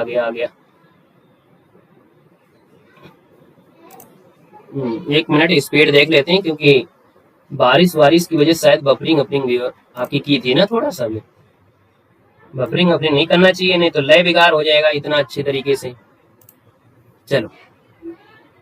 चलिए भैया, यहाँ पर दिया है कि हमारे रुधिर में यानी हमारे रक्त में ऑक्सीजन का परिवहन एक प्रोटीन द्वारा होता है, इसका नाम क्या है? तो हमने कहा सर जी ये प्रोटीन का नाम है हीमोग्लोबिन, यानी ऑप्शन नंबर आपका सी इसका राइट हो जाएगा। क्लियर है? अगला क्वेश्चन दिया है जल में घुलनशील कौन सा है? तो हमने कहा सर जी जल में घुलनशील विटामिन है। अच्छा, जल में घुलनशील विटामिन जो आपका है वो आपका है कौन? तो आप कहेंगे अरे ये काम हो गया। क्वेश्चन नंबर 101 में कह रहा है ई दिया है, बी दिया है, तो आपको आंसर क्या करना है? अच्छा सही तो है, हम ही गड़बड़ कंफ्यूज हो रहे हैं। यानी बी दिया है, इसका ऑप्शन जो आपका है वो डी होगा, क्योंकि दिया है जल में घुलनशील, यानी आपका सही हो जाएगा क्या? ऑप्शन डी में लिखा है बी, इसका मतलब सही है डी। हम कंफ्यूज हो रहे हैं, डी ऊपर देख रहे हैं बार बार, तो याद रखिए इसका ऑप्शन डी हो जाएगा, यानी बी जो आपका होता है वो जल में घुलनशील होता है। अब भैया क्या है, अब स्पीड में आने की बारी हो गई है ना? अब स्पीड में पढ़ाने का समय हो गया, क्योंकि हर क्वेश्चन रिवीजन में आ गया है, तो अब हर क्वेश्चन को हम स्पीड के साथ पढ़ने की आवश्यकता है, अब स्पीड बढ़ाने की आवश्यकता है। विटामिन सी का सबसे उत्तम स्रोत क्या होता है? साथ ही आंवला खाइएगा, कुछ खाओ चाहे ना खाओ, आंवला जरूर खाओ, क्योंकि आंवले में सबसे ज्यादा विटामिन होती है। साथ ही आगे बढ़ते हैं अगले पॉइंट में। साथ ही अगला पॉइंट आपका आ गया है, और अगला पॉइंट जो दिया गया है वो क्या से है? इस पॉइंट से है। जल में घुलनशील विटामिन अभी आपको बता दिया गया था, बी होता है। अगला क्वेश्चन आपसे दिया है विटामिन सी का सबसे उत्तम स्रोत क्या होता है? आप कहेंगे सर जी आंवला होता है। अगर अगली बात करते हैं कि सोयाबीन में क्या पाया जाता है, तो सुपरफास्ट तरीके से जवाब दीजिएगा। अभी तक चलता रहा है हंसी मजाक, और अब चलेंगे स्पीड के साथ, है ना? यानी अब स्पीड के साथ बढ़ना है, क्योंकि क्लास में क्वेश्चनों की संख्या काफी है, 420। चलो यहां पर हमने कहा सर जी सोयाबीन में क्या पाया जाता है? सोयाबीन आपसे पूछा गया है, सोयाबीन में आपका क्या पाया जाता है? सोयाबीन में क्या होता है, किसका स्रोत होता है? एक मिनट रुक जाइएगा, प्रैक्टिस। चलो यहां पर बताइएगा, क्वेश्चन जो आपका दिया गया है सोयाबीन में जो होता है वो आपका क्या होता है? फटाफट जवाब दीजिएगा। यानी अगर हम बात कर लेते हैं आपका आंसर है, तो यहाँ पर सोयाबीन में प्रोटीन होता है ना? इसलिए सोयाबीन कौन सा खाना चाहिए? सोयाबीन कौन सा खाना चाहिए? वो जो दाना वाला होता है, याद रखना, जो दाना वाला होता है ना, वो वाला खाना है। वो सोयाबीन नहीं, सब्जी वाले में बहुत कम मिलेगा, उसमें फाइबर मिलता है। जो हम लोग सब्जी में खाते हैं ना, उसमें फाइबर मिलता है, और जो दाना वाला होता है फुलाकर खाते हैं, उसमें अच्छे से मिलेगा। इसका ऑप्शन मिलेगा ए नंबर हो जाएगा। क्वेश्चन आपसे अगला पूछा गया है कि रक्त स्कंदन के लिए क्या आवश्यक है? यानी रक्त में स्कंदन के लिए जो आवश्यक विटामिन के है, यानी उसमें जो आयरन है वो क्रिया करता रहे, यानी रक्त जो आपका संचार बराबर बना रहे, तो साथ ही ये विटामिन के होता है, सी हो जाएगा। निम्नलिखित में से किस विटामिन की कमी से रिकेट्स रोग हो जाता है? यानी रिकेट्स रोग होता है, बच्चों में ज्यादा होता है, बड़ों में होता है ऑस्टियोमलेशिया, तो साथ ही ये होता है विटामिन डी की कमी से। यानी 105 की बात करते हैं, तो साथ ही विटामिन ए विटामिन डी हो जाएगा। साथ ही अगला है विटामिन बी जो आपका नियासिन है, इसकी कमी से कौन सा रोग होता है? तो साथ ही याद रखना है पिलाग्रा रोग हो जाता है, यानी ऑप्शन नंबर आपका डी हो जाएगा कि विटामिन बी यानी नियासिग्र रोग जो होता है, नियासिन, इससे पिलाग्रा रोग होता है। आपकी जीभ चटक जाती है, आपके हाथों में भी चटकने आ जाती हैं, है ना? इसका आंसर आपका डी बनेगा। साथ ही क्वेश्चन दिया गया है निम्नलिखित में से कौन सा विटामिन है जो कि सी की कमी के लक्षण है? यानी आपके मुंह से, यानी आपके मुंह में जो मसूड़े हैं, मसूड़े से अगर खून निकल रहा है, यानी विटामिन सी की कमी है, इसका मतलब है आंवला खाना शुरू कर दीजिए और ढेर सारे उसके फायदा पाइएगा। साथ ही अगला क्वेश्चन है विटामिन ए की कमी से कौन सा रोग होता है? तो विटामिन ए की कमी से होता है रतौंधी। क्या होता है? रतौंधी होता है, यानी ऑप्शन आपका बनेगा सी। अगला क्वेश्चन आपसे दिया गया है निम्नलिखित में से किसकी कमी के कारण पिलाग्रा रोग हो जाता है? अभी अभी आपको पढ़ाया कि सर जी विटामिन बी जो आपका होता है, यानी यहाँ पर दिया है बी, है ना? तो भैया B1 तो होगा नहीं, यानी यहाँ पर अभी आपने देखा था पिलाग्रा रोग जो आपका दिया था, यहाँ पर सही सही लिखा था, यूं भी नहीं लिखा यार, यानी यहाँ पर एक बार सही कर लीजिएगा, है ना? कहां पर है ये जो दिया गया है विटामिन दिया गया है पिलाग्रा रोग, विटामिन B3 से होता है ना? विटामिन B3 से होता है, तो इसका ऑप्शन आपको पहला आपको कर लेना है, साथ ही पहला वाला, ठीक है ना? यहाँ पर अगला क्वेश्चन दिया गया है, कह रहे हैं निम्नलिखित में से कौन सी बीमारी है जो प्रोटीन ऊर्जा यानी कुपोषण के कारण होती है? चलिए हमने कहा अगर आपकी बॉडी में प्रोटीन की कमी है, आपकी बॉडी में ऊर्जा की कमी है, तो आपकी बॉडी क्या हो जाएगा?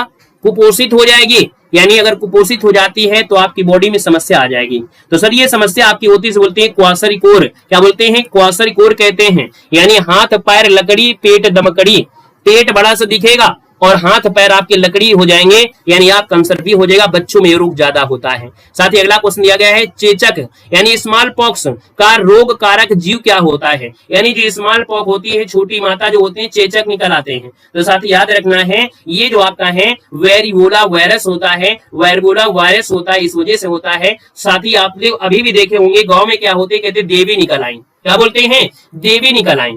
और देवी निकल आती है, इसके बाद फिर क्या प्रक्रिया होती है वो गाँव वाले जानते हैं। साथ ही याद रखना आपको कि अगर चेचक किसी को निकलते हैं तो आप उसके संपर्क में नहीं जाना है। उसको क्या करना है, अलग से एक बिस्तर यहाँ पर लिटा देना है जो सबसे दूर हो, कमरा बिल्कुल स्वच्छ होना चाहिए। ऑटोमेटिक जो आपका यह होता है वो 7 दिनों के बाद धीरे धीरे ऑटोमेटिक खत्म होता है। लेकिन अगर आप इनके संपर्क में बने रहते हैं तो आपको भी हो जाएगा। यही कारण होता है जिसके घर में अगर छोटी माता या बड़ी माता निकलती हैं तो भैया क्या होता है, धीरे धीरे सबके होता है। चेचक इंडिया में खत्म नहीं हो गया है, अभी अभी हमारे घर में 2-3 लोग आपके हो गए थे, है ना। एक हमारे रिश्तेदार में हो गए थे, एक हमारे चाचे के लड़के हो गए थे, है ना। वो कहना कि केवल आपका है जो आपका चेचक खत्म हो गया, वो पोलिया हो सकता है, लेकिन पोलिया खत्म नहीं हुआ है, क्योंकि बच्चा होने से पहले 3-3 अल्ट्रासाउंड करवा लेते हैं। बच्चे में थोड़ी भी कमी होती है तो उसको हटवा देते हैं। ना पोलियो खत्म हुआ है, ना चेचक खत्म हुआ, यहाँ पर कुछ खत्म होगा नहीं। साथ ही याद रखना है, बड़े बड़े पुल धंस जाएंगे, है ना। आइएगा अगले क्वेश्चन में। क्वेश्चन आपसे क्या है, निम्नलिखित में से किसमें एनीमिया होने का खतरा ज्यादा होता है। साथ ही याद रखना है, एनीमिया से होता है आयरन की कमी, यानी आयरन की कमी होती है एनीमिया में, और आयरन की कमी होता है एनीमिया में ये गर्भवती जो महिलाएं होती हैं। इसलिए इन्हीं को कहा जाता है कि इनको आयरन की गोली खाना चाहिए, और डेली खाती जितनी भी गर्भवती महिलाएं होती हैं इनको आयरन की गोली दी जाती है। तो साथ ही याद रखना है, इसको ऑप्शन सी इसका राइट हो जाएगा, यानी एनीमिया रोग में आयरन की कमी हो जाती है। क्लियर है। अगले क्वेश्चन में आइएगा। क्वेश्चन आपसे दिया गया है, निम्नलिखित में से खनिज की कमी से एनीमिया होता है। हमने कहा लोहे की कमी से होता है। अगला क्वेश्चन आपसे दिया गया है, निम्नलिखित में से किसे निकट दृष्टि दोष के रूप में जाना जाता है। यानी निकट दृष्टि दोष की अगर किसी को हो गया है, यानी ये बात हो गई किसकी, तो आपकी मायोपिया, यानी मायोपिया का संबंध आपकी आंख से होता है। साथ ही याद रखना है, मायोपिया का संबंध आंख से होता है, और निकट दृष्टि दोष के रूप में जानते हैं मायोपिया। ऑप्शन आपका सी बनेगा। साथ ही अगला है, खट्टे फलों के सेवन से को बढ़ाने से निम्नलिखित में से कौन सी बीमारी ठीक हो सकती है। तो साथ ही खट्टे फलों का सेवन शुरू करिए और अपने दांतों के सुंदर बनाइए, यानी स्कर्वी जो आपका है ऑप्शन सी बनेगा। साथ ही अगला क्वेश्चन दिया गया है, मलेरिया से कौन सा अंग प्रभावित होता है। साथ ही मलेरिया अगर हो जाए आपकी बॉडी में तो आपकी बॉडी में समस्या क्या आएगी, तो आपकी बॉडी में समस्या आएगी, जो प्लीहा होती है ना, प्लीहा प्रभावित हो जाता है। साथ ही ऑप्शन सी हो जाएगा, प्लीहा प्रभावित हो जाता है। तो ऑप्शन नंबर आपका हो जाएगा सी हो जाएगा राइट। साथ ही अगला है, बीसीजी का जो टीका है किसके विरुद्ध रोग प्रतिरोधक शक्ति को प्रदान करता है। यानी बीसीजी का जो टीका लगता है वो क्यों लगता है, किसको लगाया जाता है। तो साथ ही याद रखना है, ये जो आपका टीबी जिसके हो जाती है, यानी ट्यूबरक्लोसिस को लगता है बीसीजी का टीका। वैसे देखा जाए तो यहाँ पर आंसर आपका बी सही हो जाएगा, राइट हो जाएगा। साथ ही अगला दिया है, रक्त कैंसर को कहा जाता है। यानी रक्त कैंसर आपने आजकल बहुत सुना होगा कि किसी को रक्त कैंसर हो गया, ब्लड कैंसर हो गया। सुने हैं कि नहीं सुने हैं, बहुत जगह सुने होंगे, है ना। इस समय सबसे बड़ी समस्या आ रही है कि सर जी रक्त कैंसर जो आपका हो रहा है, ये भैया इसको कहते क्या है। चलो फटाफट बताओ। तो भैया रक्त कैंसर की अगर हम बात करते हैं 118 में, तो आपके इसे बोलते हैं ल्यूकोमेनिया। ल्यूकोमेनिया यानी ऑप्शन सी हो जाएगा। इसमें क्या होता है, डब्ल्यूबीसी की संख्या बढ़ने लगती है, डब्ल्यूबीसी की संख्या बढ़ती है और आरबीसी की संख्या घटने लगती है। यानी आपकी बॉडी रक्त को बनाने में सक्षम नहीं होता है, आपकी बॉडी रक्त नहीं बना पाती है, इसी को रक्त कैंसर कहते हैं। साथ ही आपका जो आंसर है वो आपका सी इसका राइट हो जाएगा। आज के क्वेश्चन 119 और आपसे कह रहा है कि जिसमें एक व्यक्ति किसी विशेष रंग की पहचान करने में विफल रहता है, यानी वह रोग इनमें से कौन सा है। तो याद रखिएगा, वो रंगों की पहचान नहीं कर पाता है। यानी भाई साहब आपको बता दें, ये कैसा है, लाल रंग है। कैसा है, लाल रंग है। और अगर हम आपसे बोले कि सर जी ये कैसा रंग है, तो आप कहेंगे सर जी ये तो आपका हरा रंग है। नहीं लग रहा है कि हरा रंग है, लेकिन आपको लगना चाहिए, जबरदस्ती लगना चाहिए, चाहे जैसे लगे। यानी ये हरा रंग आपका हो गया। तो हमारे गांव में होता है मिर्च की खेती, है ना, मिर्च की खेती होती थी। तो हमारे गांव में 2 व्यक्ति ऐसे हैं जिनको यहाँ पर ये समस्या है आपके वर्ण अंधता की। यानी जब उनको तुड़वाने के लिए ले जाते थे ना, और जब छांटते थे ना, तो लाल को हरे में, हरे को लाल में, कभी कभी लाल को हरे में, कभी कभी हरे को लाल में डाल देते थे। यानी इनको लाल और हरे की समस्या हो गई, यानी इनको वर्णांधता हो गई। तब पहचान मिला कि भैया इनको तो कलर विजन है। और आज भाई साहब को मालूम है रेलवे में नौकरी नहीं मिल पाई है, क्योंकि अच्छी पोस्ट में कलर विजन जैसे आपका होता है तो दिक्कतें होती हैं। पढ़ने में अच्छा है, लेकिन मालूम है उसको रेलवे में नौकरी नहीं मिली, क्योंकि उसको कलर विजन था। साथ ही अगले क्वेश्चन में आते हैं। क्वेश्चन नंबर आपका दिया 120 है, मलेरिया की दवा कुनैन किस वृक्ष से प्राप्त की जाती है। मलेरिया की मलेरिया की जो दवा है, मलेरिया की दवा है कुनैन, और किस वृक्ष से होती है। तो दोस्तों याद रखिए, ये आपका होता है सिनकोना वृक्ष, और इसकी वृक्ष की छाल से प्राप्त करते हैं। किसके, सिनकोना वृक्ष की छाल से प्राप्त करते हैं मलेरिया की दवा। ऑप्शन आपका फर्स्ट हो जाएगा। साथ ही अगला क्वेश्चन दिया है, रक्त में निम्न से अधिकता से ब्लूबेरी सिंड्रोम नामक बीमारी हो जाती है। यानी ब्लू बेबी सिंड्रोम, अगर रक्त में अगर अधिकता हो जाए किसकी, तो सर जी ब्लू दिया है यानी आपका नाइट्रेट, यानी 121 की बात कर लेते हैं। तो साथ ही याद रखना है कि अगर नाइट्रेट की अधिकता हो जाती है तो जो बच्चा होता है वो नीला पड़ जाता है। तो साथ ही यहाँ पर आंसर आपका डी हो जाएगा। अगला क्वेश्चन दिया गया है कि मलेरिया परजीवी का नाम क्या है, यानी मलेरिया जो फैलता है वो कौन सा जीव है, किसकी वजह से फैलता है। तो साथ ही याद रखना है ये जो आपका होता है प्लाज्मोडियम, प्लाज्मोडियम यानी फर्स्ट नंबर इसका राइट हो जाएगा। साथ ही अगला क्वेश्चन दिया गया है, कह रहे सर मलेरिया रोग से शरीर का कौन सा अंग प्रभावित होता है। तो सर जी जो प्लीहा होता है ना, उससे मलेरिया रोग से आपका प्लीहा खराब हो जाता है, यानी फर्स्ट नंबर राइट हो जाएगा। साथ ही अगला क्वेश्चन दिया गया है, कह रहा है सर जी यहाँ पर बताना है कि निम्नलिखित में से उस विटामिन की कमी से विकार का चयन करना है जिससे मुंह, गले, पैर के निचले हिस्से और पैर के जंघों में लाल रंग के धब्बे उत्पन्न हो जाते हैं। यानी साथी इसको कहते क्या है, अभी अभी हमने बताया था, इसके बारे में जानकारी दिया था कि सर जी ये जो रोग होता है इस रोग को कहते हैं पेलाग्रा रोग कहते हैं। यानी विटामिन B3 की अगर समस्या हो गई है, यानी आपके मुंह, गले, पैर के निचले हिस्से में, पंजे में लाल रंग के धब्बे और हथेली वगैरह चटक जाती है। क्वेश्चन आपसे अगला पूछा है किस तत्व की कमी से घेंघा रोग हो जाता है। तो साथ ही आयोडीन की कमी होता है, घेंघा रोग हो जाता है, यानी आप कहेंगे सर इसका आंसर सी नंबर इसका राइट हो जाएगा। और थायराइड ग्रंथ आपकी बढ़ जाती है। साथ ही अगला क्वेश्चन है मलेरिया से प्रभावित होता है, यानी मलेरिया बीमारी है और मलेरिया बीमारी से समस्या जो आपको आएगी वो आएगी तिल्ली और रक्त कोशिकाएं होती हैं कम, यानी आपकी प्लेटलेट्स घट जाती हैं। और प्लेटलेट्स घट जाती हैं तो कहते हैं कीवी खाइए, नारियल पानी पीजिए, है ना। तो साथ ही याद रखिए इसको ऑप्शन आपका बनेगा बी नंबर राइट हो जाएगा। साथ ही अगला क्वेश्चन है निम्न में से कौन भ्रूणपोषी बीज नहीं है। चलिए साथी अच्छा क्वेश्चन है, निम्न में से कौन भ्रूणपोषी बीज नहीं है। चलिए भैया जल्दी बताइएगा। हमने कहा सर जी 127 और 127 की बात करते हैं तो आपका जो आंसर बनेगा इनमें से क्या हो जाएगा। तो साथी ये आपका है चना, क्या है ये साथी आपका चना है। तो याद रखिए भ्रूणपोषी बीज आपका नहीं है, यानी अगर हम बात करें तो वे कुछ हिस्से को बरकरार रखते हैं, यानी हम लोग कह सकते हैं भ्रूण विकास के दौरान भ्रूणपोष पूरी तरह से उपयोग हो जाता है, यानी ऑप्शन नंबर आपका बनेगा डी नंबर राइट हो जाएगा। साथ ही याद रखना है, ठीक है ना। यहाँ पर आगे बढ़ते हैं। क्वेश्चन आपसे अगला पूछा गया है कि पौधे की किस भाग से हल्दी प्राप्त होती है। तो साथ ही हल्दी मालूम है, हल्दी जो आपकी होती है वो कैसे होती है। तो ये मान लो हम पेड़ का पौधा बना दे रहे हैं, ये प्यारा सा पेड़ का पैदा हरा हरा होता है और इसके बाद यहाँ पर नीचे आपकी होती है जड़ें आती हैं और ये मिट्टी में क्या होता है गड़ा होता है, इसमें जाती हैं जड़ें, है ना। इस प्रकार से मोटी मोटी काफी होती हैं और इनमें लगी होती हैं आपकी हल्दी, इनमें हल्दी लगी होती है। जब हल्दी को हम निकालते हैं मालूम है तो ये ऊपर निकल के आ जाती हैं और जब ये ऊपर निकल के आती हैं तो हम हल्दी को लेते हैं तोड़ और इसके बाद इन जो जड़ों को है उनको देते हैं फेंक, है ना। जड़ों को देते हैं फेंक और पत्तों को देते हैं फेंक।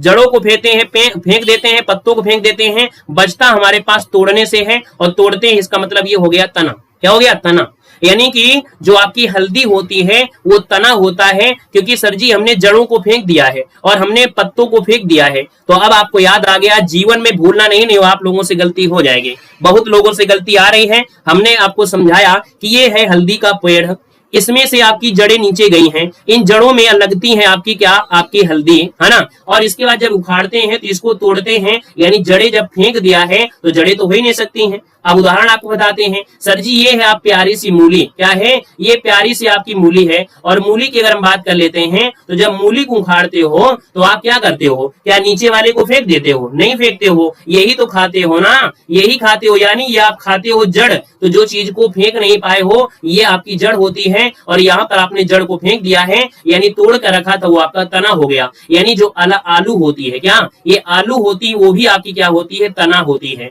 आलू होती वो भी तना होती है, साथ ही याद रखना है। साथ में हल्दी भी होती है। उम्मीद है समझ में आ गया है, समझ में आ गया है तो कुछ ना कुछ बताते हुए चलोगे, है ना। यहाँ पर दिया 129 थम्स अप करते हुए चल रहा, कह रहे सर प्रकाश संश्लेषण की क्रिया में प्रकाश ऊर्जा जो बदलती है वो किसमें होती है। 129 नंबर है। तो हमने कहा सर 129 नंबर है, आप कहेंगे सर प्रकाश ऊर्जा रासायनिक ऊर्जा, यानी ऑप्शन नंबर आपका बी हो जाएगा। साथ ही अगला क्वेश्चन आपसे दिया है कि स्टील को जंग रोधी बनाने के लिए कौन सी धातु मिलाएंगे। तो हमने कहा सर जी क्रोमियम मिला देना।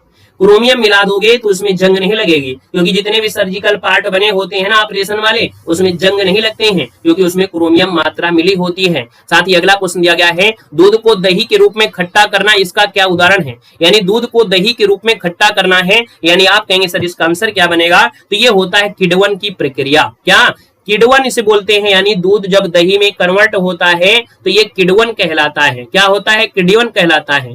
और एक होता है पायसीकरण। क्या होता है? एक होता है पायसीकरण। पायसीकरण, पायसीकरण क्या होता है? पायसीकरण। साथ ही पायसीकरण मतलब होता है दूध को 60 डिग्री सेंटीग्रेड उबालिए और इसके बाद 5 डिग्री सेंटीग्रेड टेम्परेचर में उसको पैक कर दीजिएगा, और जब पैक कर दोगे तो आपके पास वो पैकिंग के लिए आराम से दूध आ जाएगा। यानी जब दूध को क्या करते हैं, पैकिंग के लिए ले जाते हैं तो उसको 60 डिग्री सेंटीग्रेड टेम्परेचर में करते हैं, इसके बाद ठंडा करके 5 में पैक कर देते हैं, ये पायसीकरण हो जाएगा। साथ ही इसका सी हो गया। क्वेश्चन आपसे अगला पूछा गया है, एक पेड़ की उम्र का पता कैसे लगा लेते हैं भैया, बताओ। एक पेड़ की उम्र का पता कैसे लगाते हैं? तो आप कहेंगे सर 132 नंबर है, उसकी गहराई नहीं करते हैं। याद रखो, उसको जब काटोगे ना, और जब काटोगे तो उसमें वलय होते हैं, घेरे होते हैं, और जब घेरे होते हैं उससे पता चल जाता है कि सर जी यहाँ पर जो आंसर आएगा वो आपका क्या हो जाएगा, वर्तमान में अपनी वार्षिक छल्ले से, यानी ऑप्शन नंबर आपका सी साथ ही राइट हो जाएगा। साथ ही अगला क्वेश्चन है, खट्टे फलों में कैंकर की बीमारी किसके कारण होती है? पेड एग्जाम 2021 में क्वेश्चन आपसे पूछा गया था, कह रहा है सर जी कैंकर की बीमारी, यानी ये कैंसर नहीं है। याद रखिए, खट्टे फलों में कैंकर की बीमारी, यानी खट्टे फल अगर खराब हो रहे हैं यानी इसका मतलब उसमें कैंकर की बीमारी हो रही है, ठीक है ना। यानी इसका मतलब है कि उसमें क्या लग गया है, उसमें बैक्टीरिया लग चुके हैं, यानी ऑप्शन नंबर सी इसका राइट हो जाएगा। साथ ही अगला क्वेश्चन दिया गया है कि आलू में ब्लैक हर्ट किसके कारण होता है? आलू में ब्लैक हर्ट रोग जो होता है वो किसके कारण हो जाता है?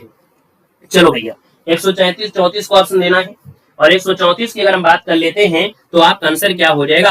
तो साथ ही याद रखना है कि जब हम इसको स्टोर में रखते हैं तो इसमें O2 की कमी हो जाता है, यानी भंडारण में O2 की कमी यानी ऑक्सीजन की कमी हो गई होगी, जिस वजह से आलू में ब्लैक हर्ट रोग हो गया है, यानी ऑप्शन आपका सी राइट हो जाएगा, ठीक है ना। यहाँ पर रोसर जी कि वैद्युत अपघटन में कौन सा नियम लागू होता है? तो साथ ही याद रखिएगा, जो वैद्युत अपघटन होता है और वैद्युत अपघटन में जो नियम लागू होता है वो क्या होता है? फैराडे का नियम लगता है। साथ ही किसका?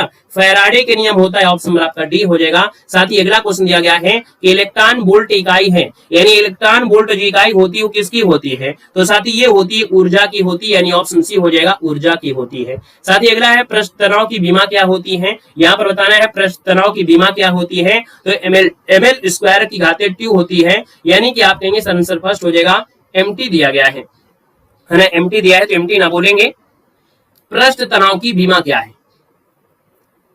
यानी अगर हम बोले सर जी पृष्ठ तनाव की बीमा क्या है, तो इसको स्क्वायर में ले जाएंगे, यानी बोलेंगे m और t की घाते -2, ऐसे करना है साथी, है ना। ये जो आपका होता है ये इसकी आपकी बीमा होती है, साथी याद रखना है ना। और पृष्ठ तनाव की वजह से जो आपकी कह सकते हैं वो होती है बूंद होती है, वो गोलाकार होती है। तो आपको क्या करना है, ये जो आपका टी है ना वो टाइपिंग में थोड़ा सा फॉन्ट में गड़बड़ी है, m की घाते -t होती है, यानी यही इसका आंसर है, ये टी ऊपर आपका आएगा। यहाँ पर आगे बढ़ते क्वेश्चन दिया गया है कि एक लड़की झूले पर झूल रही है, यदि वह खड़ी हो जाए तो झूलने का आवर्तकाल क्या होगा?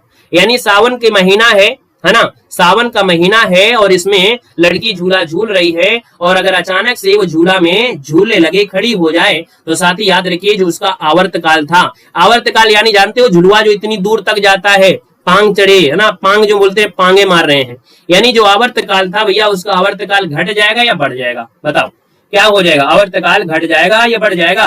तो साथ याद रखना है जब वो अचानक से खड़ी होती है तो वो थोड़ा सा घट जाता है, और इसके बाद जब वो सीधा है ना प्रेशर मारती है तब वो बढ़ने लगता है। यानी जब अचानक खड़ी होगी तो थोड़ा सा तो धीमा होगा, थोड़ा सा धीमा होगा, थोड़ा सा तो होगा ना, तो भैया ये घट जाएगा। और इसके बाद जब पांगे मारती हैं यानी पाए से आगे को बढ़ाती हैं तब वो बढ़ता है, इसका ऑप्शन साथ ही बी बनेगा। साथ ही अगला क्वेश्चन दिया है यूरिया में नाइट्रोजन की मात्रा कितनी होती है? तो यूरिया में नाइट्रोजन के साथ ही मात्रा होती 46%, ऑप्शन ए बनेगा। साथ ही अगला है कुत्ता में गुणसूत्रों की संख्या कितनी होती है?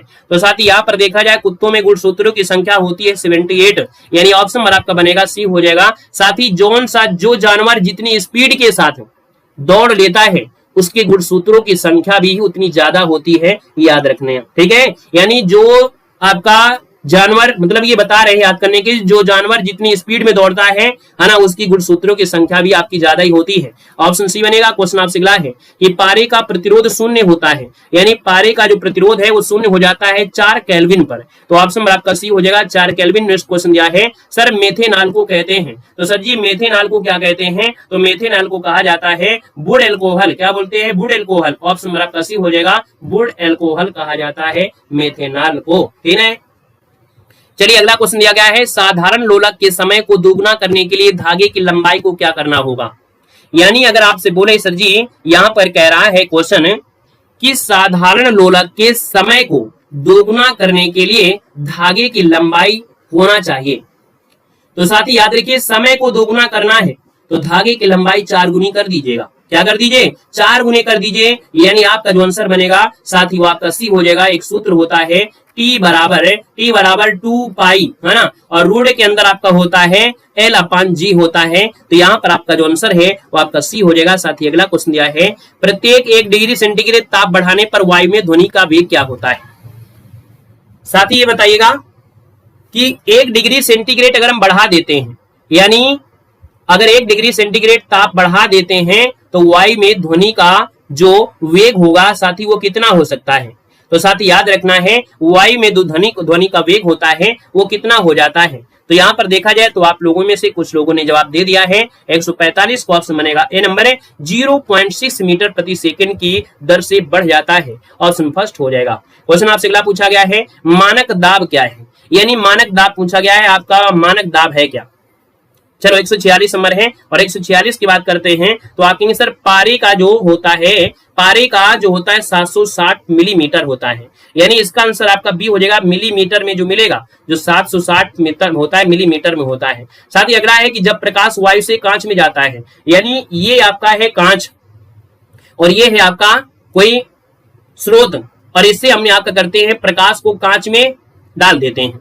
जब यहाँ पर प्रकाश को कांच में डालते हैं तो होता क्या है, यहाँ पर दिया गया है जब प्रकाश वायु से कांच में जाता है तो तरंग दैर्ध्य बढ़ता है, घटता है, आवृत्ति बढ़ती है या कोई नहीं होता है। यानी आप कहेंगे सर जी कि तरंग दैर्ध्य क्या होगा, क्या बिल्कुल सेम होगा, नहीं, उसकी तरंग दैर्ध्य कम हो जाएगी, क्योंकि जब इससे टकराएगी तो थोड़ा सा ये नीचे की ओर झुक जाते हैं। ये आपने पढ़ा होगा साइंस में, जो बिबजोर का चित्र होता है ऐसे होता है कि नहीं होता है, यानी अपने वास्तविक स्थिति से क्या होता होना ऐसा चाहिए, लेकिन ऐसा तो नहीं होता है, यानी थोड़ा घट जाता है। यानी आपका आंसर बी के साथ ही राइट हो जाएगा।